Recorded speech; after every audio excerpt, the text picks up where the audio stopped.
Bonjour à tous, désolé pour le retard. Notre invité ce matin, c'est le professeur Ahmeda Dominique Bada. Il est membre du Forum conjoint de plaidoyer permanent Nigeria-Bénin.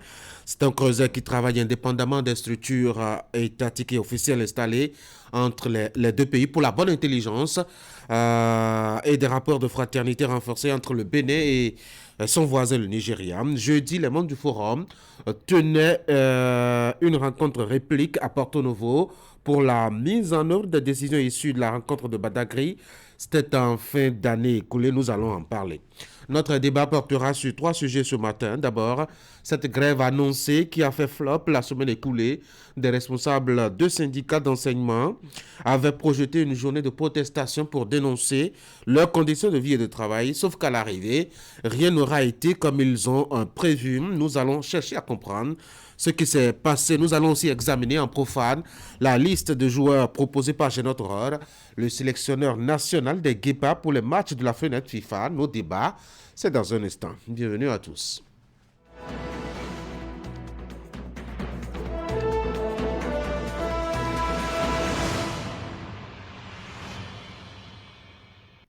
Et voici donc Fraternité qui a aussi une manchette relativement sport. Stade général Mathieu Kérékou, déclassement imminent.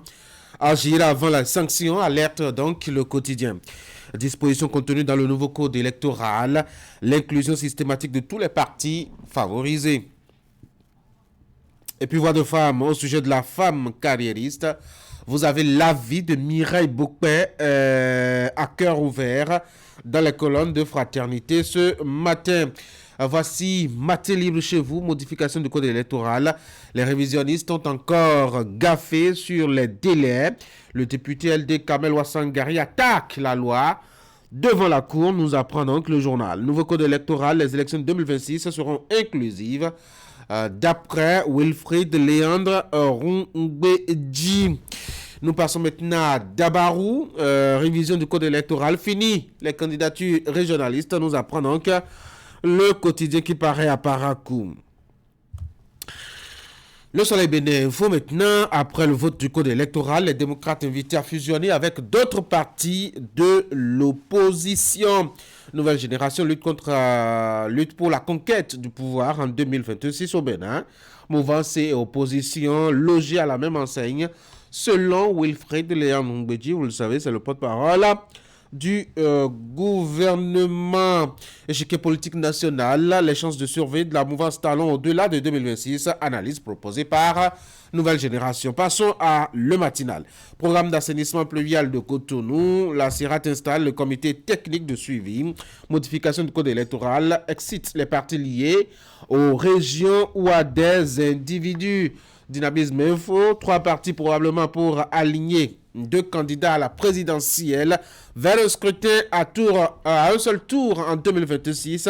Présage, Dynamisme Info LD porte au flambeau de l'opposition à la prochaine présidentielle. L'occasion pour les contradicteurs de la rupture de sceller à l'union. Le leader du jour, amendement au code électoral, de grands acquis pour la démocratie et le développement du Bénin. Et nous voici de retour à la une de Fraternité pour la deuxième lecture. Stade général Mathieu Kérékou. Fraternité sonne l'alerte. Déclassement imminent et agir avant les sanctions à disposition contenues dans le code électoral. L'inclusion systématique de tous les partis politiques a été favorisée d'après l'analyse du journal. Un dernier titre, le temps de boucler. Voix de femme au sujet de la femme carriériste. Vous avez Mireille Bokpe qui est à cœur ouvert dans les colonnes de Fraternité ce matin pour donner son opinion. Voici donc les quelques rares journaux qui nous sont parvenus ce matin. On va déjà s'intéresser un peu à Fraternité qui demande aux partis politiques de s'intéresser au quotidien des citoyens, notamment pour ce qui concerne cette campagne de répression engagée par la police républicaine depuis le 1er mars dernier. Les partis politiques devraient accompagner, je dois dire, l'action de la police républicaine pour la sensibilisation. C'est l'avis du journal qui, ma foi, trouve l'opération raisonnable dans ces colonnes ce matin. Et puis, la manchette qui pourrait aussi vous dire deux mots. Hein. Il y a urgence côté stade de l'amitié à Cotonou. Des rumeurs et des informations, en tout cas selon Fraternité, annonce un déclassement imminent du stade qui pourtant, dans le passé récent, a accueilli quelques matchs assez important. Il faut donc agir avant les sanctions qui pourraient tomber. C'est la proposition du journal. Le Joyau Tout Neuf avait alors accueilli plusieurs rencontres internationales de la CAF, dans la finale de la Coupe CAF et les matchs des équipes du Burkina Faso et de la Côte d'Ivoire. Puis après cette année de gloire, tout est retombé dans les mêmes travers. Tout a commencé avec la bousculade meurtrière lors du match face au Sénégal à domicile. Après cette rencontre, le Bénin n'a plus accueilli de matchs internationaux et tout est resté au point mort. Ensemble, le stade général Mathieu Kérékou n'est plus une référence. Bientôt, il ne sera plus utile ni aux équipes nationales des pays voisins, encore moins aux Guépas pour accueillir leurs adversaires à domicile d'ailleurs. Aux dernières nouvelles, il est déclassé puisqu'une décision officielle de la CAF ne l'a plus rétabli, nous apprend le journal. Cela voudra dire qu'à l'étape actuelle, les Béninois ne pourront pas supporter leur sélection nationale de la mythique enceinte du stade Mathieu Kérékou, le journal qui cherche les responsables. Achetez donc le quotidien et informez-vous. L'actualité des sports, c'est dans les colonnes du journal. L'information dont j'ai parlé tout à l'heure à la page 3 précisément. L'actualité des sports, c'est aussi sur Actu Matin, ça s'appelle Soir Matin. Avec Ali Moumouni tout à l'heure, dans une quinzaine de minutes, on aura droit justement à ce tour d'horizon-là. Puisque nous sommes mardi, on aura droit justement au magazine de la semaine. On verra bien ce qu'il nous soufflera. On n'en est pas encore là. On va passer au bulletin de l'information avec Teddy Goudalo. Teddy, bonjour. Tanguy, bien bonjour. Bonjour à toutes et à tous. Allez, dans les titres de votre bulletin a présenté tout à l'heure un démarrage du mois de Ramadan chez certains fidèles musulmans. Comme à chaque année, à quelques jours du carême musulman, les fidèles prennent d'assaut les marchés pour s'approvisionner. Les denrées alimentaires ont-ils connu d'augmentation de prix, pardon. Un constat de la rédaction de Kalatra Bénin est allé justement se rendre compte de cette augmentation-là. Et puis, atelier de renforcement de capacité des acteurs des médias sur la gestion des urgences de santé publique et sur la mise en œuvre des activités du projet régional d'amélioration des systèmes de surveillance des maladies rédicées. C'est une initiative de l'unité de gestion du projet qui vise non seulement à échanger avec les professionnels des médias sur les acquis et autres réalisations du projet. Imet Hélène Amossou était de la partie, elle nous fera le point. Voici le bulletin.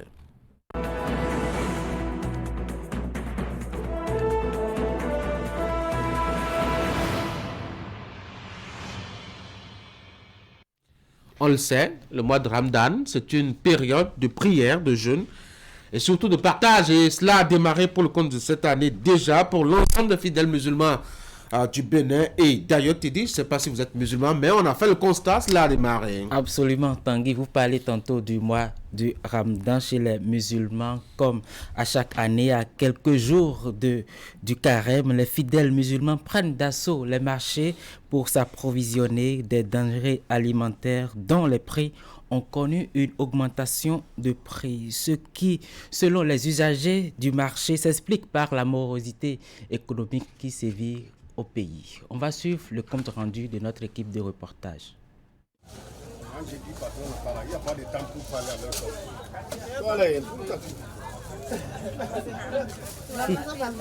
Ce jour démarre le jeûne musulman, comme en témoigne la valse des voiles observée hier au marché de Bégamé. Comme tous les ans, la veille, le marché connaît une animation qui prête au contexte. C'est le temps des provisions pour parer aux nécessités de la période. Il faut d'abord préparer la nourriture à manger pendant les 30 jours pour la famille et pour les amis. Tu dois garantir l'argent pour acheter les fruits. Tu dois garantir l'argent pour préparer à manger aux pauvres. Parce que ce mois, c'est un mois de bénédiction. Donc il faut chercher cette ferveur divine-là. Donc on est en train de se préparer. Donc je suis venu chercher la viande pour que la femme puisse préparer, pour qu'à 5 heures, on puisse être au beau-fils pour préparer la fête avec joie et allégresse. Oui, j'ai été marcher, j'ai payé les couscous, j'ai payé les macaronis, j'ai payé les laits. Donc je suis prêt on pourra avoir commencé ça demain, quoi, Inch'Allah. On sent dans la plupart des marchés visités Ramadan planer dans l'air.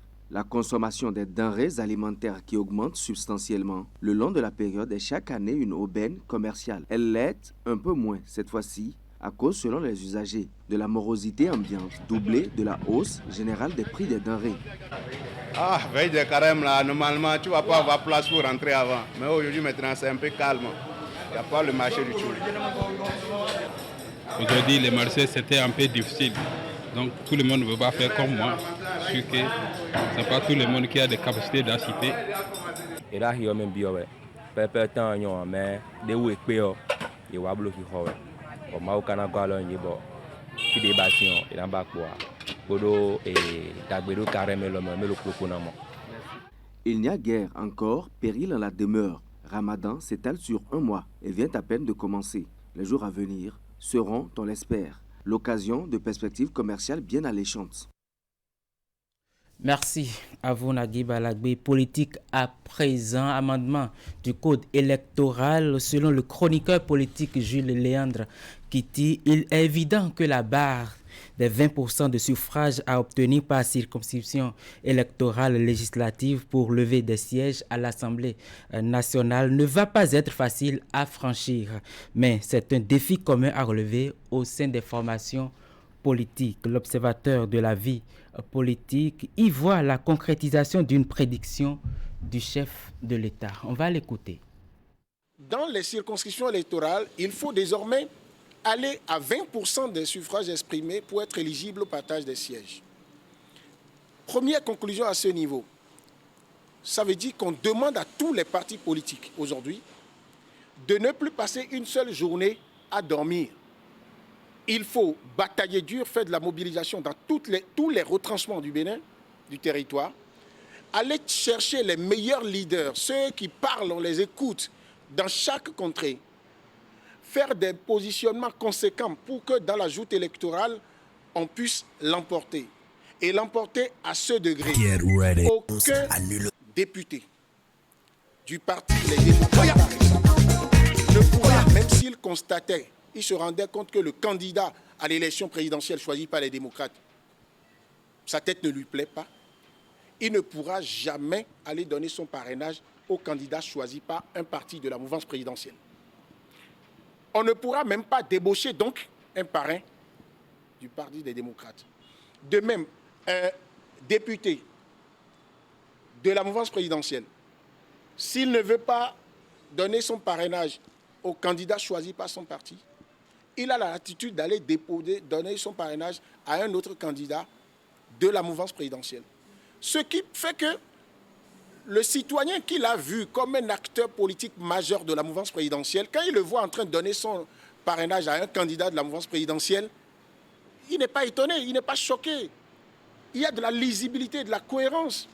Et c'est d'ailleurs pour toutes les formations politiques que ça ne va pas être facile d'aller à 20%.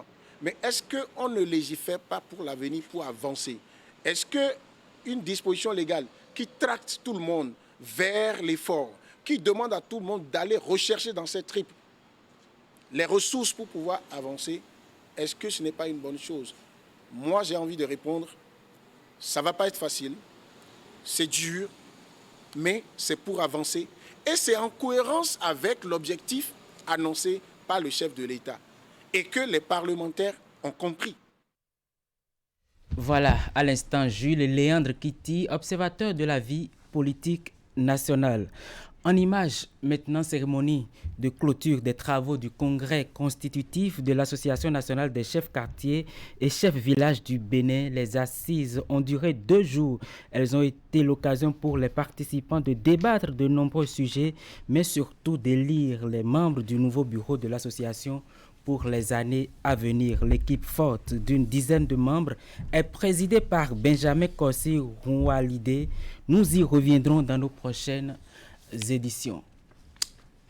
Et puis, pour boucler ce bulletin d'information, atelier de renforcement des capacités des acteurs des médias sur la gestion des urgences de santé publique et sur la mise en œuvre des activités du projet régional d'amélioration des systèmes de surveillance des maladies. C'est une initiative de l'unité de gestion du projet qui vise non seulement à échanger avec les professionnels des médias sur les acquis et autres réalisations du projet. Plusieurs communications ont meublé les échanges, nous dit ici Imet Hélène Amoussou et Georges Vaudounon.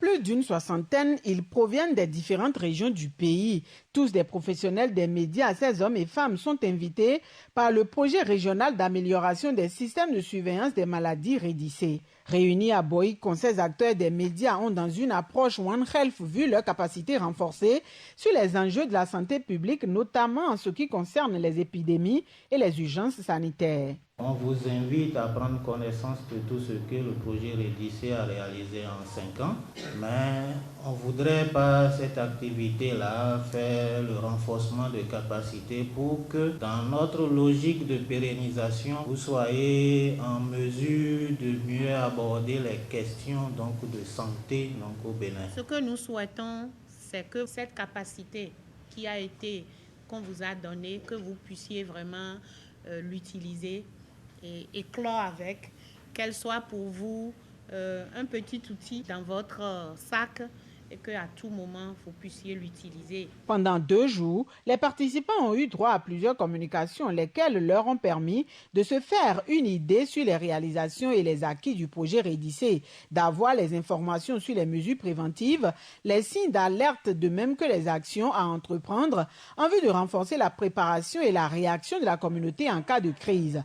Journalistes et animateurs d'émissions en santé pour la plupart, ces acteurs des médias ont aussi été entretenus sur la communication sur les risques en engagement communautaire. Madame la coordonnatrice, vous ne vous êtes pas trompée de cible en invitant mes confrères à participer à cet atelier. De leur discipline, de leur capacité de réception, de leur respect pour tout ce qui a été fait pendant ces 48 heures, nous pouvons vous dire que vous avez atteint vos objectifs. Je voudrais dire merci à tout ce beau monde pour avoir trouvé l'opportunité de partager cette connaissance avec nous, les professionnels des médias, qui désormais ont de la matière pour parler de tous ces sujets dont on a débattu ici. En plus des communications, les participants à la formation ont effectué des visites de terrain, accompagnés des formateurs et quelques membres de l'unité de gestion du projet REDIC. Ils sont descendus sur les sites abritant quelques réalisations, dont la chambre froide de vaccins du Zoo et le laboratoire vétérinaire de Boïkon. Désormais informés du rôle qui leur incombe en cas de crise sanitaire pour informer le public, ces acteurs des médias sont appelés à sensibiliser à leur tour les communautés. La formation a été sanctionnée par une remise d'attestation. Voilà, merci à vous Imet Hélène Amoussou pour toutes ces informations. Ce sera tout pour ce bulletin matinal que j'ai eu le plaisir de vous avoir présenté. Tanguy Agoyi, je vous souhaite bonne journée. Je vous souhaite bonne journée aussi. Prenez soin de vous, mesdames et messieurs, voici les sports ce matin.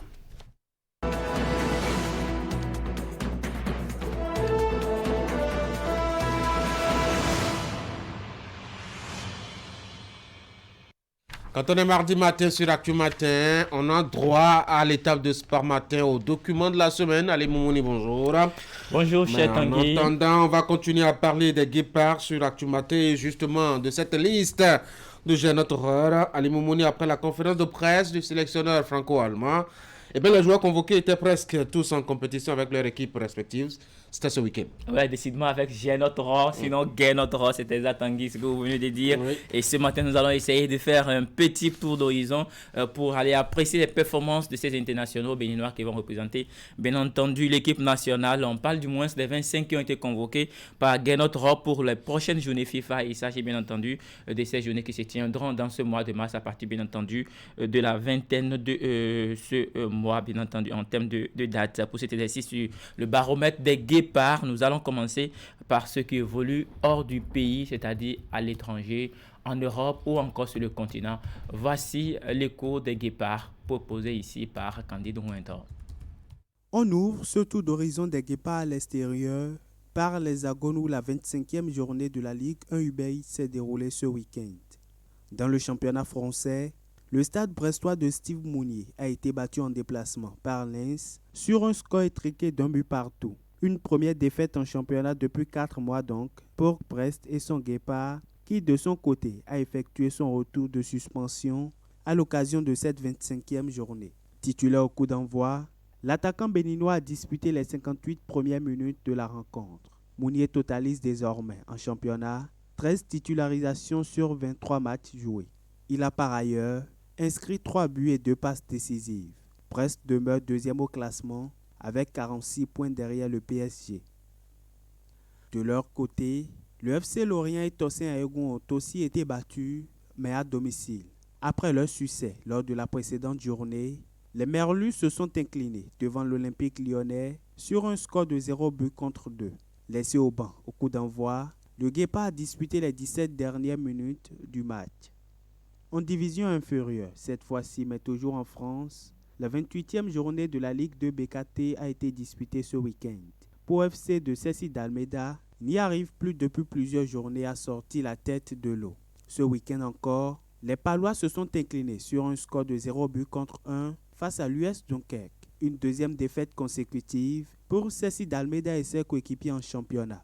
Titularisé au départ, le milieu de terrain béninois a eu 3 à 78 minutes de jeu.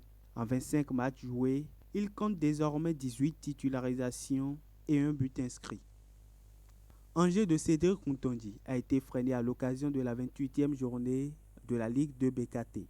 Après leur victoire le week-end écoulé, les Angevins ont été contraints au partage de points à l'issue de la rencontre qui s'est soldée par un score nul et vierge. Titulaire au départ, le défenseur béninois a disputé toute la rencontre. Angers reste à la deuxième place au classement provisoire à seulement 2 unités du leader.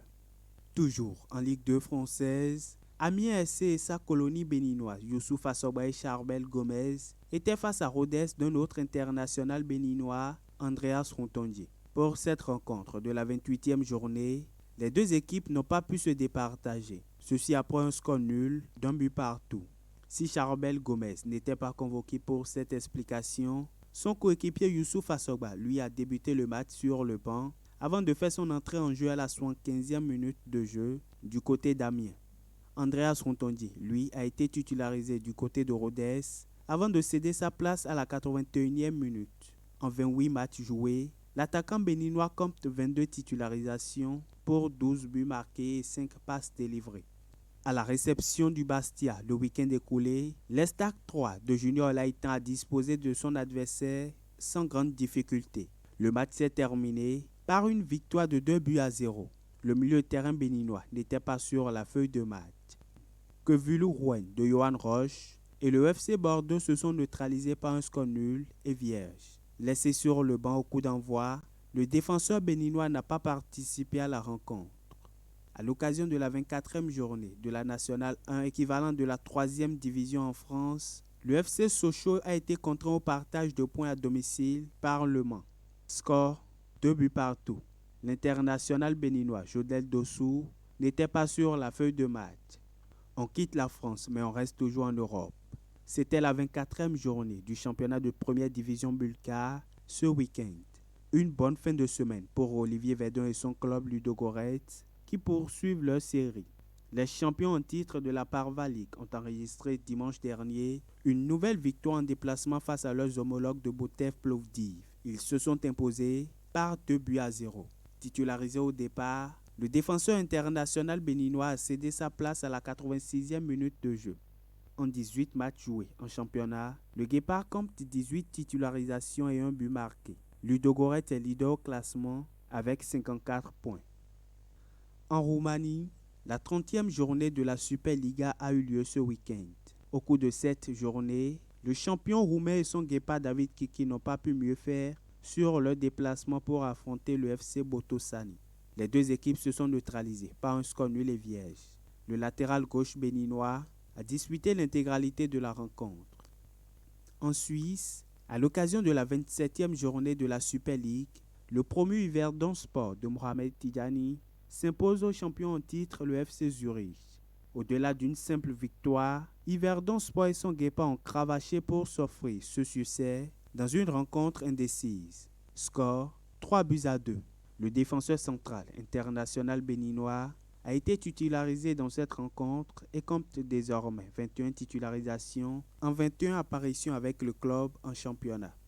En Suède, le milieu de terrain béninois Matteo Arlenvier et son club ont étrillé leur adversaire de Stade Slag dimanche dernier par un score de 5-0. Titulaire au coup d'envoi, le milieu béninois a participé à la victoire de son équipe en inscrivant un doublé.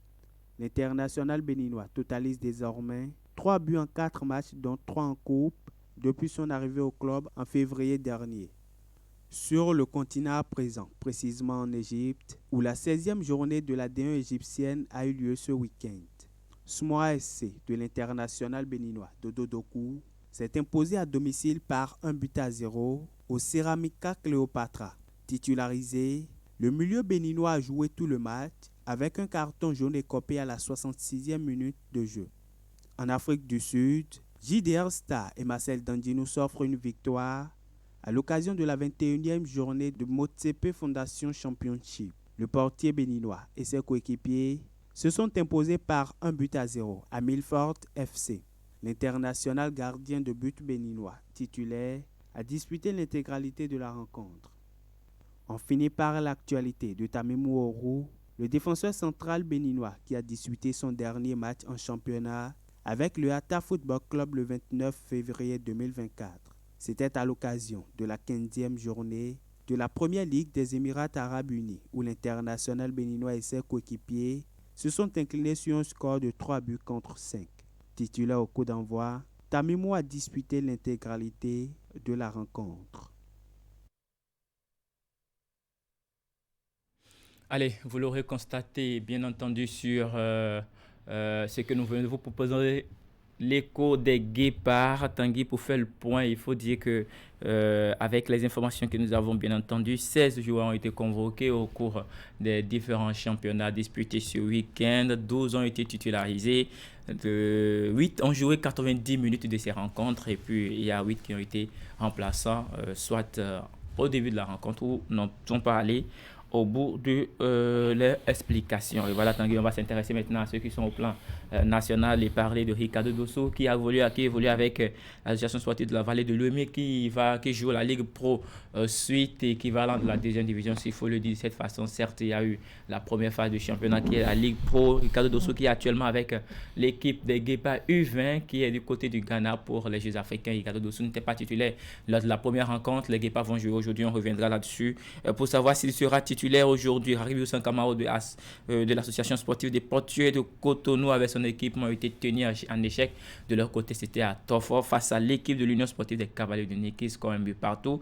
On vous l'a présenté, bien entendu, c'était en début de semaine. Il y a Serge Bassa qui a encaissé 3 buts ce week-end. Tanguy, le troisième gardien de but, et son club AS Cotonou qui était en déplacement pour affronter, je dirais, Damissa dernier. Ensuite, en plus, de cette Super Ligue professionnelle, rencontre qui s'est soldée sur le score de 3-1 pour Damissa FC qui s'impose.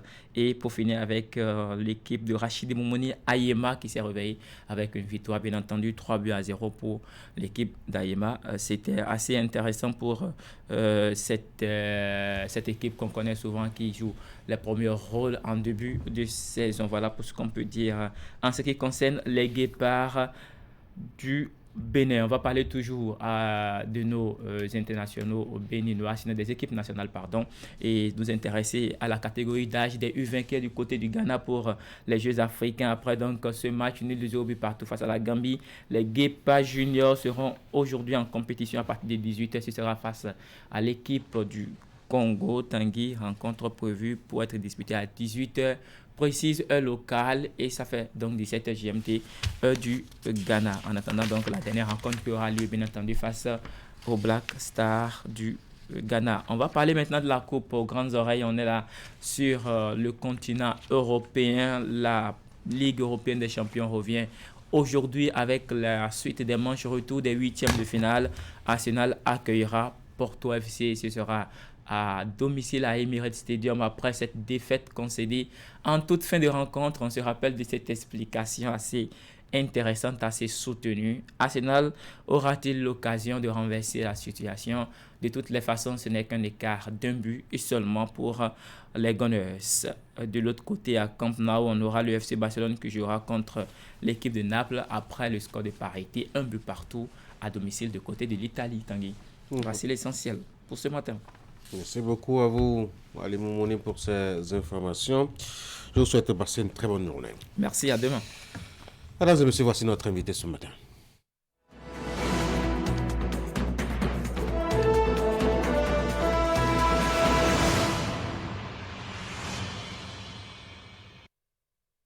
Notre invité ce matin, c'est le professeur Dominique Médard Bada.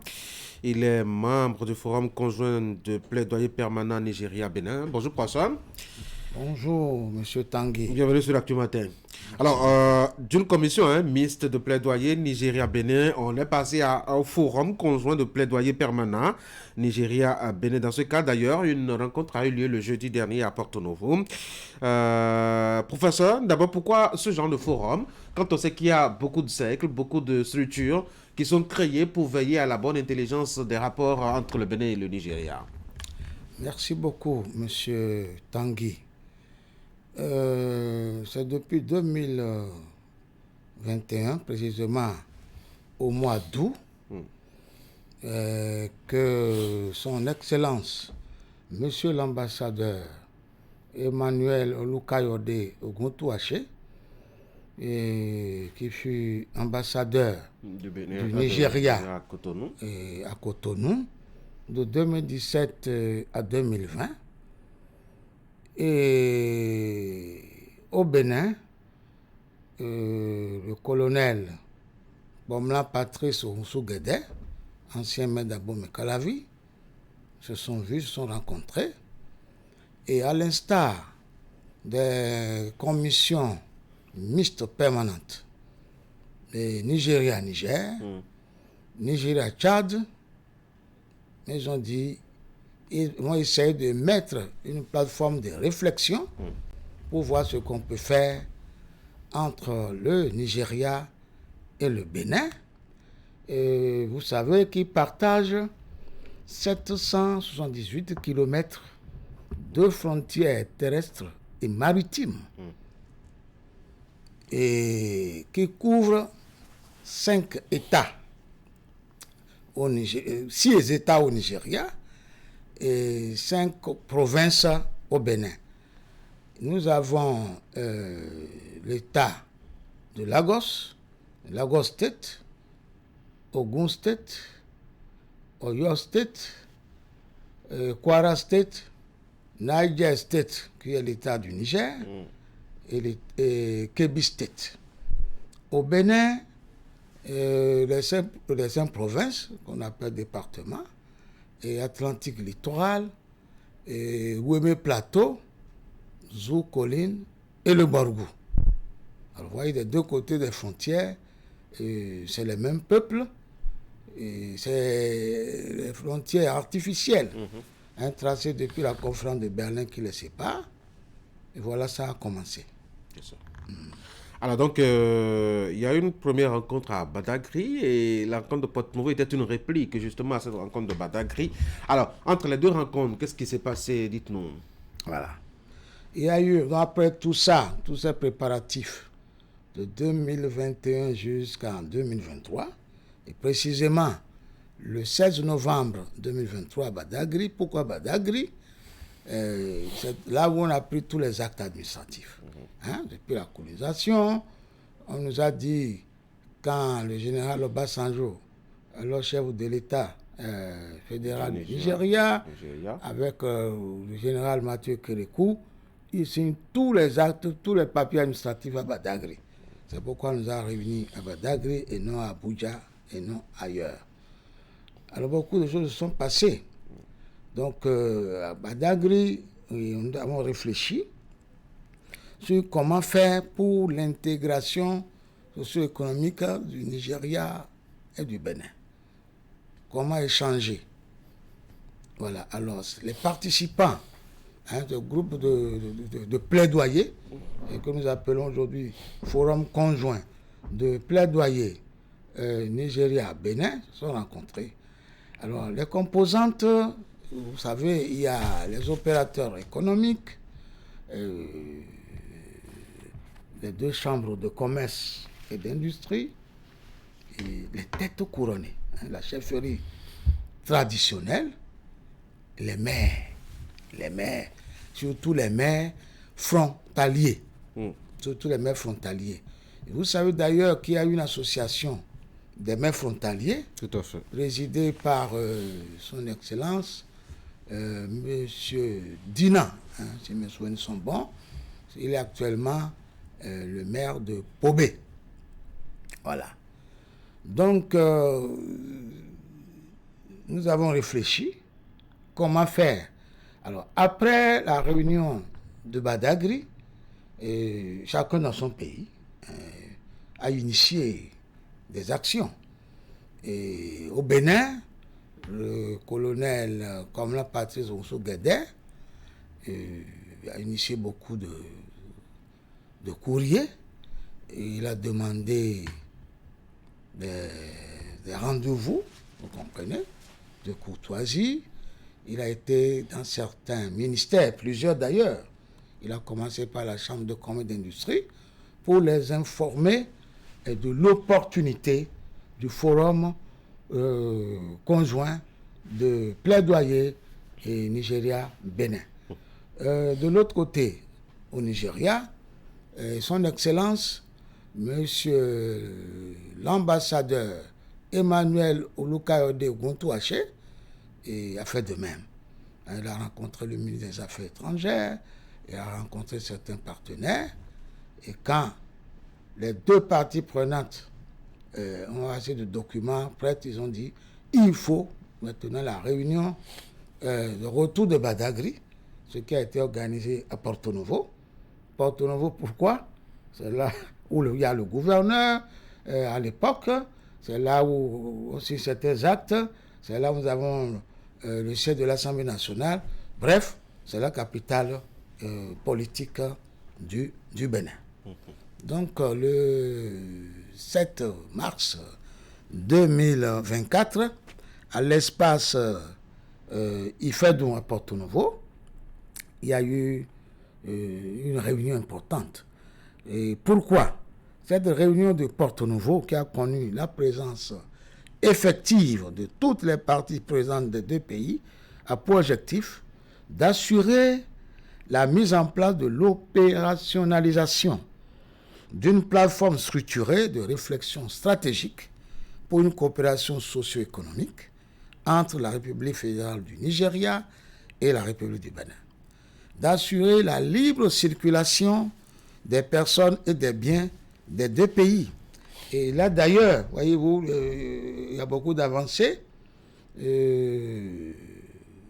Nous avons appris que son Excellence, le président de la République du Bénin, Athanase Guillaume Patrice Talon, a mis sur pied un comité technique interministériel composé du ministre d'État en charge de l'économie, des finances et de la coopération, le ministre de la Justice et le ministre des Affaires étrangères. Et le Nigeria, je pense qu'ils ont fait pareil pour analyser comment faire pour qu'il y ait effectivement la libre circulation des personnes et des biens. 3. D'assurer une prospérité économique partagée entre les 2 pays à travers des investissements conjoints aussi bien du secteur public que privé, d'assurer la sécurité transfrontalière des 2 pays, etc. Alors, à Porto Novo, les participants se sont éclatés en 4 commissions pour réfléchir sur 4 thématiques. La première thématique, c'est la nécessité et pertinence de structuration d'une plateforme de réflexion stratégique pour une coopération dynamique entre le Nigeria et le Bénin, vers une prospérité économique partagée entre le Nigeria et le Bénin à travers des initiatives conjointes d'investissement public-privé, la nécessité d'assurer la libre circulation des personnes et des biens entre le Nigeria et le Bénin à travers la réduction des chicaneries et autres formes de tracasseries routières. Vous savez, quand on arrive à Semicraqué, quand on dépasse le No Man's Land, et ça commence, je dis, toutes les 2 minutes ou les 5 minutes, il y a des barrières. Il y a des barrières. Et je pense que les participants ont réfléchi et comment faire pour enlever toutes ces barrières. Et enfin, la lutte contre l'insécurité transfrontalière entre le Nigeria et le Bénin. À la suite alors de ces travaux, il y a eu des résolutions. Et voilà en gros ce qui s'est passé à Porto Novo. Vous avez conçu justement, je dois dire, un document qui a été à la fin... Un mémorandum. Un mémorandum qui a été à la fin partagé par les acteurs et qui doivent être portés vers les autorités qui dirigent les 2 pays. Qu'est-ce que vous faites pour suivre ce mémorandum, pour voir comment est-ce que ça marche vers les autorités? Voilà, donc chacun de son côté. C'est que le colonel, comme là, Patrice Moussou-Guédé, a déjà écrit, a demandé des audiences auprès des autorités. Et quand on va lui accorder ces audiences, eh bien, il ira pour leur remettre main en main le mémorandum. Ça a été signé. Il y a version française et il y a version anglaise. Les 2 versions ont été signées par, je dirais, le coordonnateur national du forum au Bénin, c'est le colonel comme la partie de son Guédé. Et de l'autre côté, c'est son excellence, l'ambassadeur Emmanuel Olukayode Oguntouaché. Et d'ici là, quand les autorités, je dirais à qui de droit, vont recevoir le mémorandum, je pense qu'il y aura des suites favorables. Quelles sont les collaborations ou quelle est la collaboration qu'il y a entre votre forum, votre plateforme et les structures étatiques installées, créées ça et là et qui travaillent justement sur le même champ? Merci beaucoup, M. Tanguy. Et le forum ne remplace pas les structures étatiques. C'est pourquoi on n'a pas voulu. Au départ, les gens avaient parlé de commission mixte, mais comme déjà au niveau des 2 États, il y a des structures dénommées commission mixte entre Bénin et Nigeria, et les gens ont préféré le terme forum. Le forum conjoint de plaidoyer permanent Nigeria-Bénin, son rôle, c'est de surveiller et superviser les accords bilatéraux et les protocoles signés par les 2 pays. Le forum, son rôle, c'est d'accompagner les structures étatiques pour régler tous ces problèmes-là, de libre circulation, de lutter contre l'insécurité, etc. Voilà.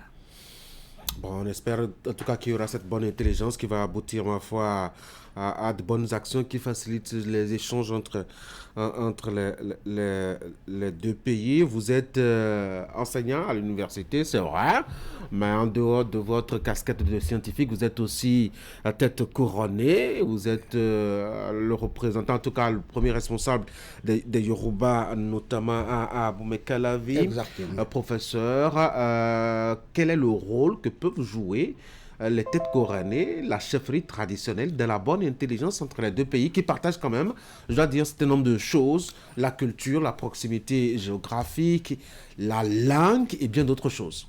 Merci beaucoup, M. Tanguy. Vous savez, la chefferie traditionnelle a un grand rôle à jouer dans la lutte contre l'insécurité transfrontalière, par exemple le Nigeria et le Bénin. Puisque c'est la chefferie traditionnelle, les chefs traditionnels qui sont les garants de la culture. Les chefs traditionnels connaissent mieux leur population. Et dans le cas d'espèce, vous voyez, j'ai dit tantôt que le Nigeria et le Bénin partagent 778 km de frontières terrestres et maritimes. Alors, des 2 côtés, vous avez presque les mêmes langues. Vous avez le Yoruba, Vous avez le Fulfulde, le Peul, vous avez le Haoussa, vous avez le Patonou, le Bariba, vous avez le Boko, vous avez un peu de tout cela. Donc, ces chefs de tradition savent comment faire pour maîtriser leur population, etc. C'est pourquoi ils sont une composante de ce forum pour accompagner les actions pour que nous ayons des résultats concluants. Alors, en matière de langue, vous avez évoqué un problème important.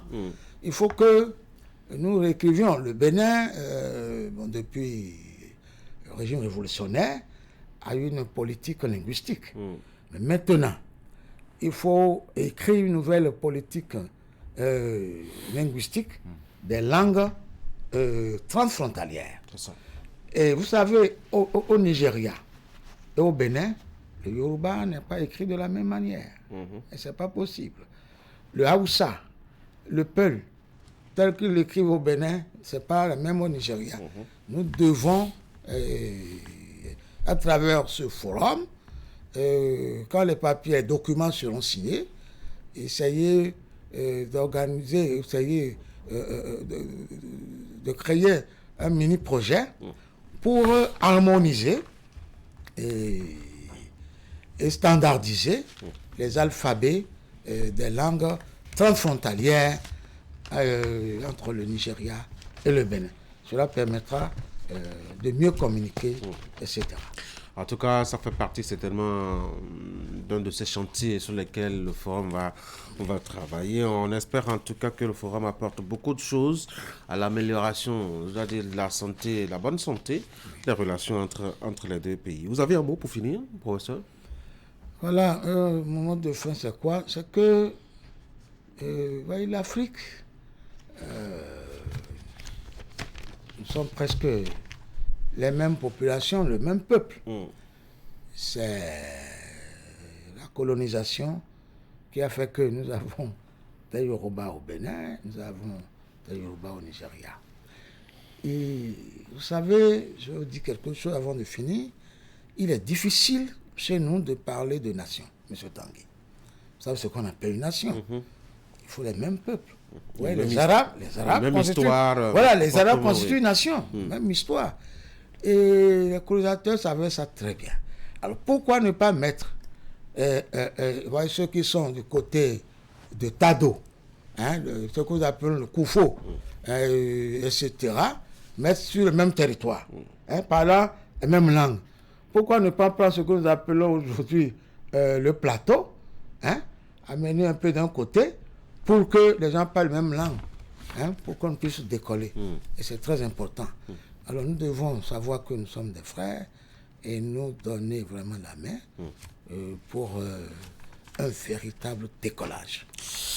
Je pense que c'est le rôle du forum et le forum est là pour accompagner les structures étatiques pour qu'il y ait une meilleure coopération entre le Nigeria et le Bénin. Pour la prospérité de tous.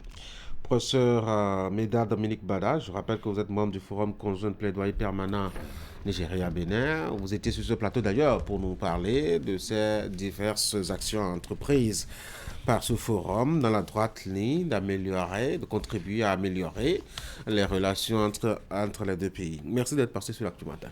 Merci beaucoup. Bonne journée. Mesdames et messieurs, tout de suite, on va passer à Santé Matin. Esther Tofa, déjà installée. Esther, bonjour. Ce matin, on va parler un peu de l'alimentation en lien justement avec notre âge. Voici Santé Matin.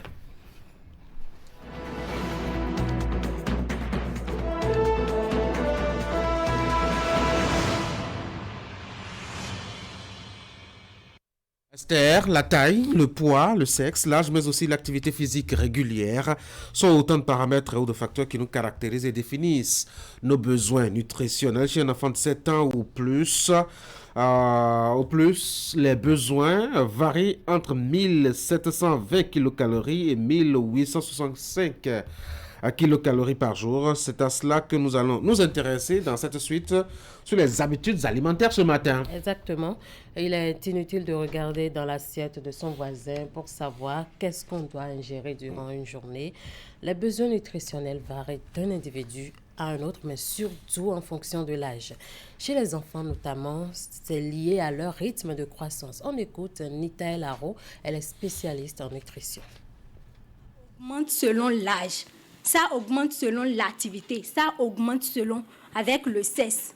Vous comprenez? Donc si je suis de sexe féminin et que je suis adulte, ce que je prendrai pour combler mes besoins, c'est pas ça un enfant de 12 ans va prendre pour combler ses besoins. Nos besoins sont différents. Et c'est pareil pour la femme enceinte, c'est pareil pour celle qui allaite. Un enfant de 5 à 10 ans, comparativement à un adulte, a vraiment besoin des aliments de croissance. Et dans les aliments de croissance, nous avons les protéines. C'est les protéines qui sont dans les aliments de croissance tels le poisson, la viande, les haricots et autres. Alors que chez nous, on constate que c'est les personnes adultes qui prennent trop des aliments protéinés, les viandes et autres. Alors que les enfants, les adultes de 5 à 10 ans, eux aussi, ils ont besoin de protéines pour grandir. Ils ont aussi besoin des aliments énergétiques. Donc, normalement, ils consomment la pâte et ils doivent respecter leur portion pour ne pas tomber aussi dans l'obésité. Voilà Tanguy, comme on aura compris, les enfants ont plus besoin de protéines que d'aliments énergétiques. Donc on doit savoir mettre la portion qu'il faut en aliments énergétiques pour les enfants, mais les adultes ont plus besoin d'énergie que de protéines. Puisque eux, ils travaillent beaucoup plus voilà. Et ils ont déjà grandi justement. Et les protéines aident à grandir en effet. Qu'en est-il du goûter que nous avons l'habitude de prendre quelques heures avant le dîner? Voilà, et c'est souvent aux enfants qu'on a l'habitude de donner des goûters. Et il a été forgé dans nos habitudes depuis tout petit qu'on peut prendre ce repas entre 16h et 18h. C'est souvent des yams frites, des beignets, des pâtés, de la bouillie, des pastels, etc. Mais selon la spécialiste, ce n'est pas forcément nécessaire parce que cela n'est pas pris en compte dans les 3 repas que nous devons prendre courant une journée. Elle nous éclaire. Ce n'est pas une nécessité, mais si vous voyez que dans la journée, vous n'avez pas comblé vos besoins, vous pouvez donner place à une collation. Si j'ai vu que dans la journée, je n'ai pas encore pris de fruits, mais que la nuit, ce que je veux manger, il n'y a pas de fruits dedans, pourquoi pas à 17h prendre une orange comme goûter? Pourquoi le goûter, ce n'est pas ce que nous prenons, c'est l'heure du manger. Donc, c'est pour combler quelque chose. Si c'est pour prendre un pot de yaourt qui comble mes besoins en calcium dans la journée, je m'autorise de le prendre. Mais si c'est pour prendre des snacks, c'est pour prendre des amuse-gueules, c'est pour prendre des choses qui ne vont pas faire du bien à mon corps, je peux mettre un croix sur ça. Donc, ce n'est pas vraiment une nécessité.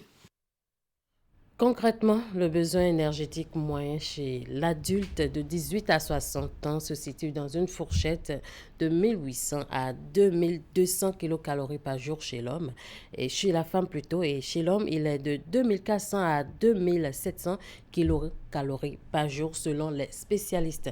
Une saine alimentation est essentielle pour vieillir en santé. À cet effet, Nita Elaro prodigue quelques conseils. Il faut que la population se renseigne de quels sont ses besoins énergétiques, quels sont ses besoins nutritionnels journaliers, et se renseigner aussi auprès des nutritionnistes ou bien aller à l'hôpital pour connaître son IMC, son état et son taux glycémique aussi, pour voir comment il peut affecter, comment il peut changer ses habitudes alimentaires pour garder la bonne santé et pour prévenir certaines maladies non transmissibles. Tanguy, il faut garder à l'esprit qu'en vieillissant, notre corps a besoin de moins d'énergie, alors qu'à 20 ans, on pouvait manger tout ce que l'on voulait. Les calories supplémentaires ont tendance à se manifester rapidement sur la balance lorsqu'on commence par prendre de l'âge. Donc, c'est sur ça que nous allons finir ce matin, et nous rappelons que nous sommes en période de jeûne. Donc, pour les prochains numéros, nous allons un peu nous intéresser à comment il faut manger en période de jeûne, qu'est-ce qu'il faut et qu'est-ce qu'il ne faut pas manger. Tout à fait. Merci beaucoup à vous, Esther Tafa, pour cette présentation ce matin. Je vous souhaite de passer une très bonne journée. Merci. Mesdames et messieurs, on va marquer une pause maintenant.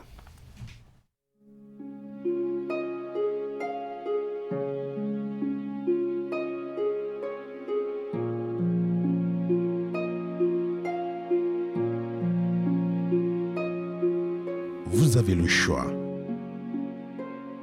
On a tous toujours le choix. Le choix d'une vie de plaisir incontrôlée avec à la clé une famille nombreuse condamnée à la précarité. Ou le choix de construire un foyer heureux et équilibré avec le nombre d'enfants dont vous êtes en mesure de vous occuper convenablement. C'est ce deuxième choix que vous propose l'AFIA. L'AFIA, c'est une gamme complète et efficace de solutions pour planifier les naissances et mieux assurer l'épanouissement et l'avenir de votre famille. L'AFIA, le bonheur de votre famille.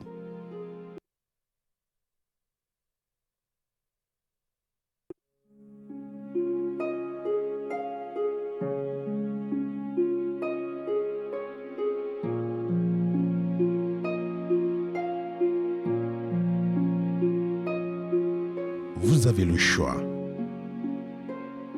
On a tous toujours le choix. Le choix d'une vie de plaisir incontrôlée avec à la clé une famille nombreuse condamnée à la précarité. Ou le choix de construire un foyer heureux et équilibré avec le nombre d'enfants dont vous êtes en mesure de vous occuper convenablement. C'est ce deuxième choix que vous propose l'AFIA.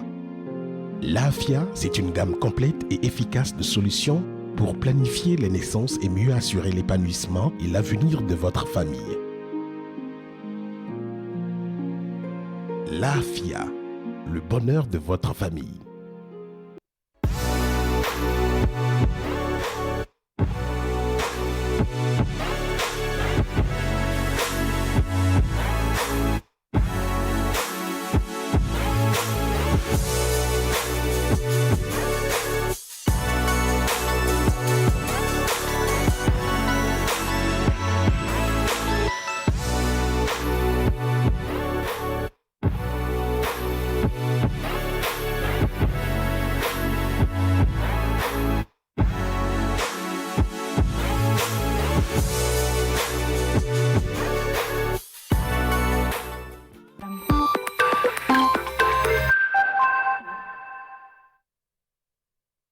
Premier regard, premières économies. C'est le moment de vous démarquer et faire de 2024 une année exceptionnelle. Découvrez nos offres exclusives allant jusqu'à 40% de réduction sur nos gammes de produits en promotion.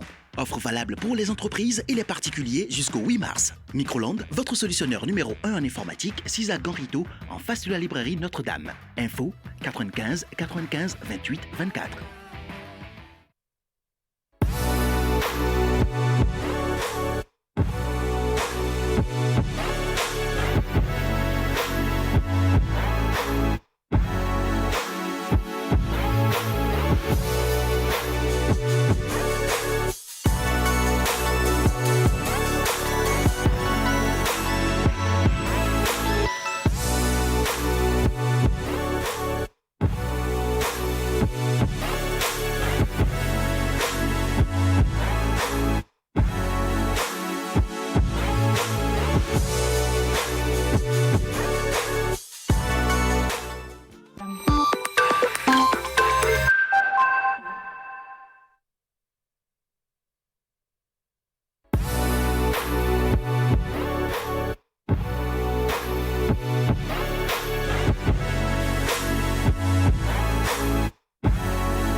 Bonjour à tous et bienvenue dans votre rubrique Une date, une histoire. Nous sommes mardi 12 mars 2024, le 72e jour de l'année et nous fêtons Sainte Justine. Gandhi entame la marche du sel le 12 mars 1930 en vue d'arracher l'indépendance de l'Inde aux Britanniques. Il parcourt 386 km à pied pour arriver à l'océan Indien le 6 avril. Les années précédentes, Gandhi avait multiplié des manifestations non violentes et des grèves de la faim en vue d'obtenir pour l'Empire de l'Inde le statut d'autonomie analogue à celui dont bénéficient les colonies à population européenne telles que le Canada ou l'Australie.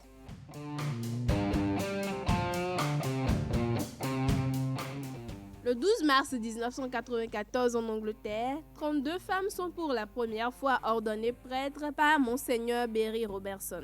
Un millier d'autres ordinations de femmes étaient prévues. Auprès des hommes de l'Église, cette décision passe mal et de nombreux évêques et prêtres signent une motion de défiance, tandis que d'autres décident purement et simplement de démissionner.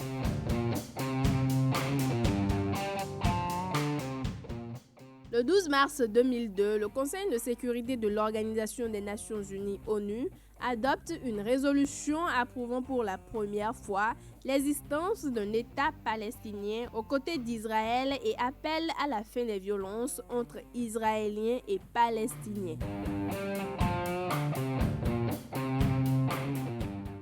Le 12 mars 2003, pour finir, l'OMS lance une alerte portant sur l'épidémie provoquée par le syndrome respiratoire aigu sévère dans 29 pays, infectant plus de 8000 personnes et causant la mort de plus de 900 personnes. Le SRAS-CoV est une maladie infectieuse des poumons due à un coronavirus apparu pour la première fois en novembre 2002 en Chine. Ainsi s'achève votre rubrique Une date, une histoire. Merci de nous avoir suivis.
Voici de retour sur Actu Matin pour nos moments de discussion.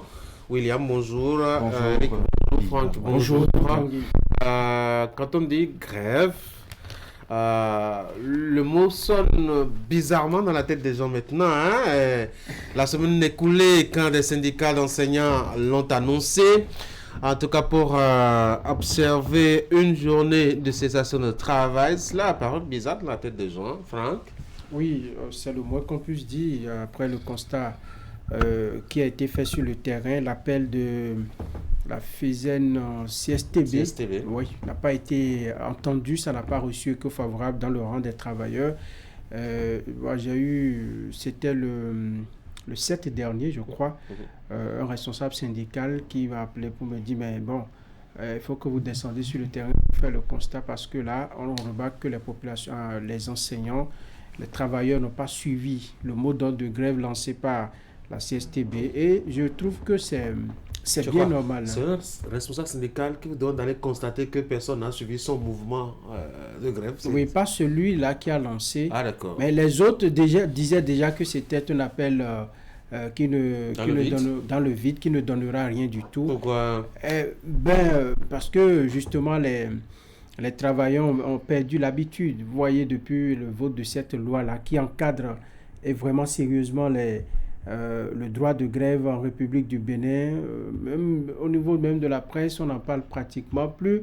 Ce n'est pas un droit qui leur a été arraché complètement, mais là, c'est un droit qui a été encadré et cela a fait que ça a quitté les habitudes. Et donc, il a appelé pour me dire, notre collègue n'a pas compris que les choses ont changé parce que les travailleurs étaient à leur poste, personne n'a suivi pratiquement ce qu'on leur demandait de faire. Et donc voilà, je pense que comme vous l'avez dit, ça sonne très mal maintenant dans l'oreille. Ça sonne bizarre, William. Oui, c'est comme si dans certains corps de métier, la grève était totalement interdite, comme chez les magistrats, les médecins. Vous savez, depuis ces lois que je trouve restrictives sur les libertés collectives au Bénin, datant de 2018 et environ, vous savez, c'est comme une résignation collective et commune de tous ces partenaires sociaux. On a vu beaucoup de choses marcher comme ils ne le veulent pas pendant longtemps, que même le dernier des Béninois décrit, comme la situation des aspirants au métier d'enseignants, comme bien des difficultés à l'école, mais ils ont trouvé que le nouveau cadre de dialogue national est le meilleur. Il y a eu même crise au sein de ce cadre de concertation entre patronat, partenaires sociaux et gouvernement, et pourtant ils ont tenu des assemblées générales, ils ont envoyé des messages, mais grève niette, ils n'en ont jamais fait cas. C'est comme si résolument ils sont engagés à ranger dans le passé les mouvements de grève. Quelque part, c'est très utile et c'est à applaudir pour ceux qui bénéficient des services de ces agents de l'État, que ce soit à l'école ou que ce soit dans l'administration publique, que l'agent, que le Béninois bénéficiaire du service public sache qu'à n'importe quelle heure ou à toute heure réglementaire, quand il a besoin des services de l'État à travers ses agents, qu'il est sûr d'en bénéficier, c'est très bien. C'est tant mieux pour le Bénin, pour son développement, pour le travail dans la marche du développement. Mais de l'autre côté, si le travailleur ne sait pas ou n'a pas la possibilité, ou quelles que soient ses envies, quelles que soient les frustrations, il n'a pas vraiment des moyens de pression et qu'il n'a que la dénonciation. Oui, il a des moyens de pression, on lui a réservé quelques 10 jours. Oui, est-ce qu'ils en ont utilisé une seule fois? Oui, et pourquoi est-ce qu'à l'occasion ils peuvent l'utiliser? Ils sont encore en train de se déchirer entre eux et de ne pas s'entendre. Cela montre que beaucoup ont raison de trouver que il y avait beaucoup d'autres motivations qui envoyaient les gens en grève à la queue-leu-leu, à la pelle, ici au Bénin par le passé. Cela montre qu'en fait, les motivations des mouvements de grève n'étaient pas forcément les plus saines à un certain moment et que le courage qu'on a vu chez certains acteurs syndicaux pendant longtemps au Bénin n'était pas un courage anodin, n'était pas un courage sans beaucoup d'explications. Et moi, je trouve que c'est un recul démocratique qui ne dit pas son nom. D'abord pour ces acteurs sociaux, que des gens aient une résignation qui atteigne ce niveau, pour moi, ce n'est pas normal. Et moi, je finirai sur cet ordre d'analyse en disant que on n'appelle pas à faire grève, on n'appelle pas les partenaires sociaux à dire, bon, comme on vous réserve 10 jours, utilisez au moins les 10 jours pour une raison ou une autre. Mais attention non plus, attention à ne pas non plus rentrer dans la peur, à ne pas rentrer dans la psychose en tant que syndicat. Peut-on parler d'une résignation là? Bon, je me dis que certainement qu'entre acteurs, ils se sont certainement pas entendus avant de lancer le mouvement. Mais bon, ce n'est pas la fin du monde. Ils ont encore le temps de relancer, le temps de se mettre justement à jour au niveau des acteurs pour pouvoir véritablement se faire entendre. Comme vous l'avez dit, la loi sur le droit de grève a été encadrée et leur laisse la possibilité justement d'observer quelques jours. Donc, ils ont toujours cette possibilité de le faire. C'est vrai que le constat est qu'aujourd'hui, quand on entend parler de grève, ça sonne un peu bizarre, effectivement, parce que nous ne sommes plus habitués à cette pratique. Cela, absolument, on était plutôt habitués, juste dans un passé récent, à observer des mouvements de grève par-ci et par-là, au point de paralyser des secteurs assez quand même importants de la vie sociale, l'éducation, la santé, et puis tout ça. Je pense que cette loi est venue quand même régler un peu ce problème dans une certaine mesure, tout en conservant également, comme on dit, quelques jours aux travailleurs. Je pense aussi que quand on a fini d'encadrer, on a créé quand même aussi des cadres d'échange entre autorités à divers niveaux de l'État et puis avec les travailleurs pour faire en sorte que les problèmes des uns et des autres soient véritablement entendus. C'est très facile, vous savez, de mettre tout sur le dos d'une démocratie. Justement, parce que cette même démocratie, il se trouve que les différents acteurs, à un moment donné, je pense qu'ils ont exagéré avec cet outil que leur offre, justement, n'est-ce pas, la démocratie. À un moment donné, on se demandait, est-ce que la grève n'était pas devenue un moyen de chantage plutôt qu'un outil de revendication, voyez-vous Bon, on n'est pas si vieux que ça. On était encore tous écoliers, peut-être élèves, où on se retrouvait chaque fois à la maison, les parents s'interrogeaient.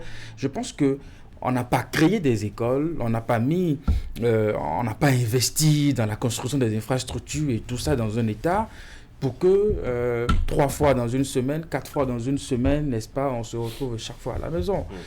Si on estime que c'est quand même des secteurs assez importants, éducation, santé, n'est-ce pas, et que citoyens que nous sommes, nous avons besoin de ces services au quotidien, il faut faire en sorte que nous les ayons. C'est aussi, nous aussi, notre droit dans une démocratie de disposer, bien entendu, de ces services. Je pense que on a quand même essayé de mesurer le pour et le contre, de faire en sorte de préserver ces services de base pour les populations, mais aussi de préserver quelques jours pour les travailleurs, de se faire entendre. Je pense que déjà le fait que des acteurs annoncent même un mouvement de grève devrait interpeller, n'est-ce pas, l'État qui doit, même si finalement le mouvement ne s'est pas tenu comme il l'avait annoncé, on ne devrait pas faire table rase, ou on ne devrait pas, comme on dit,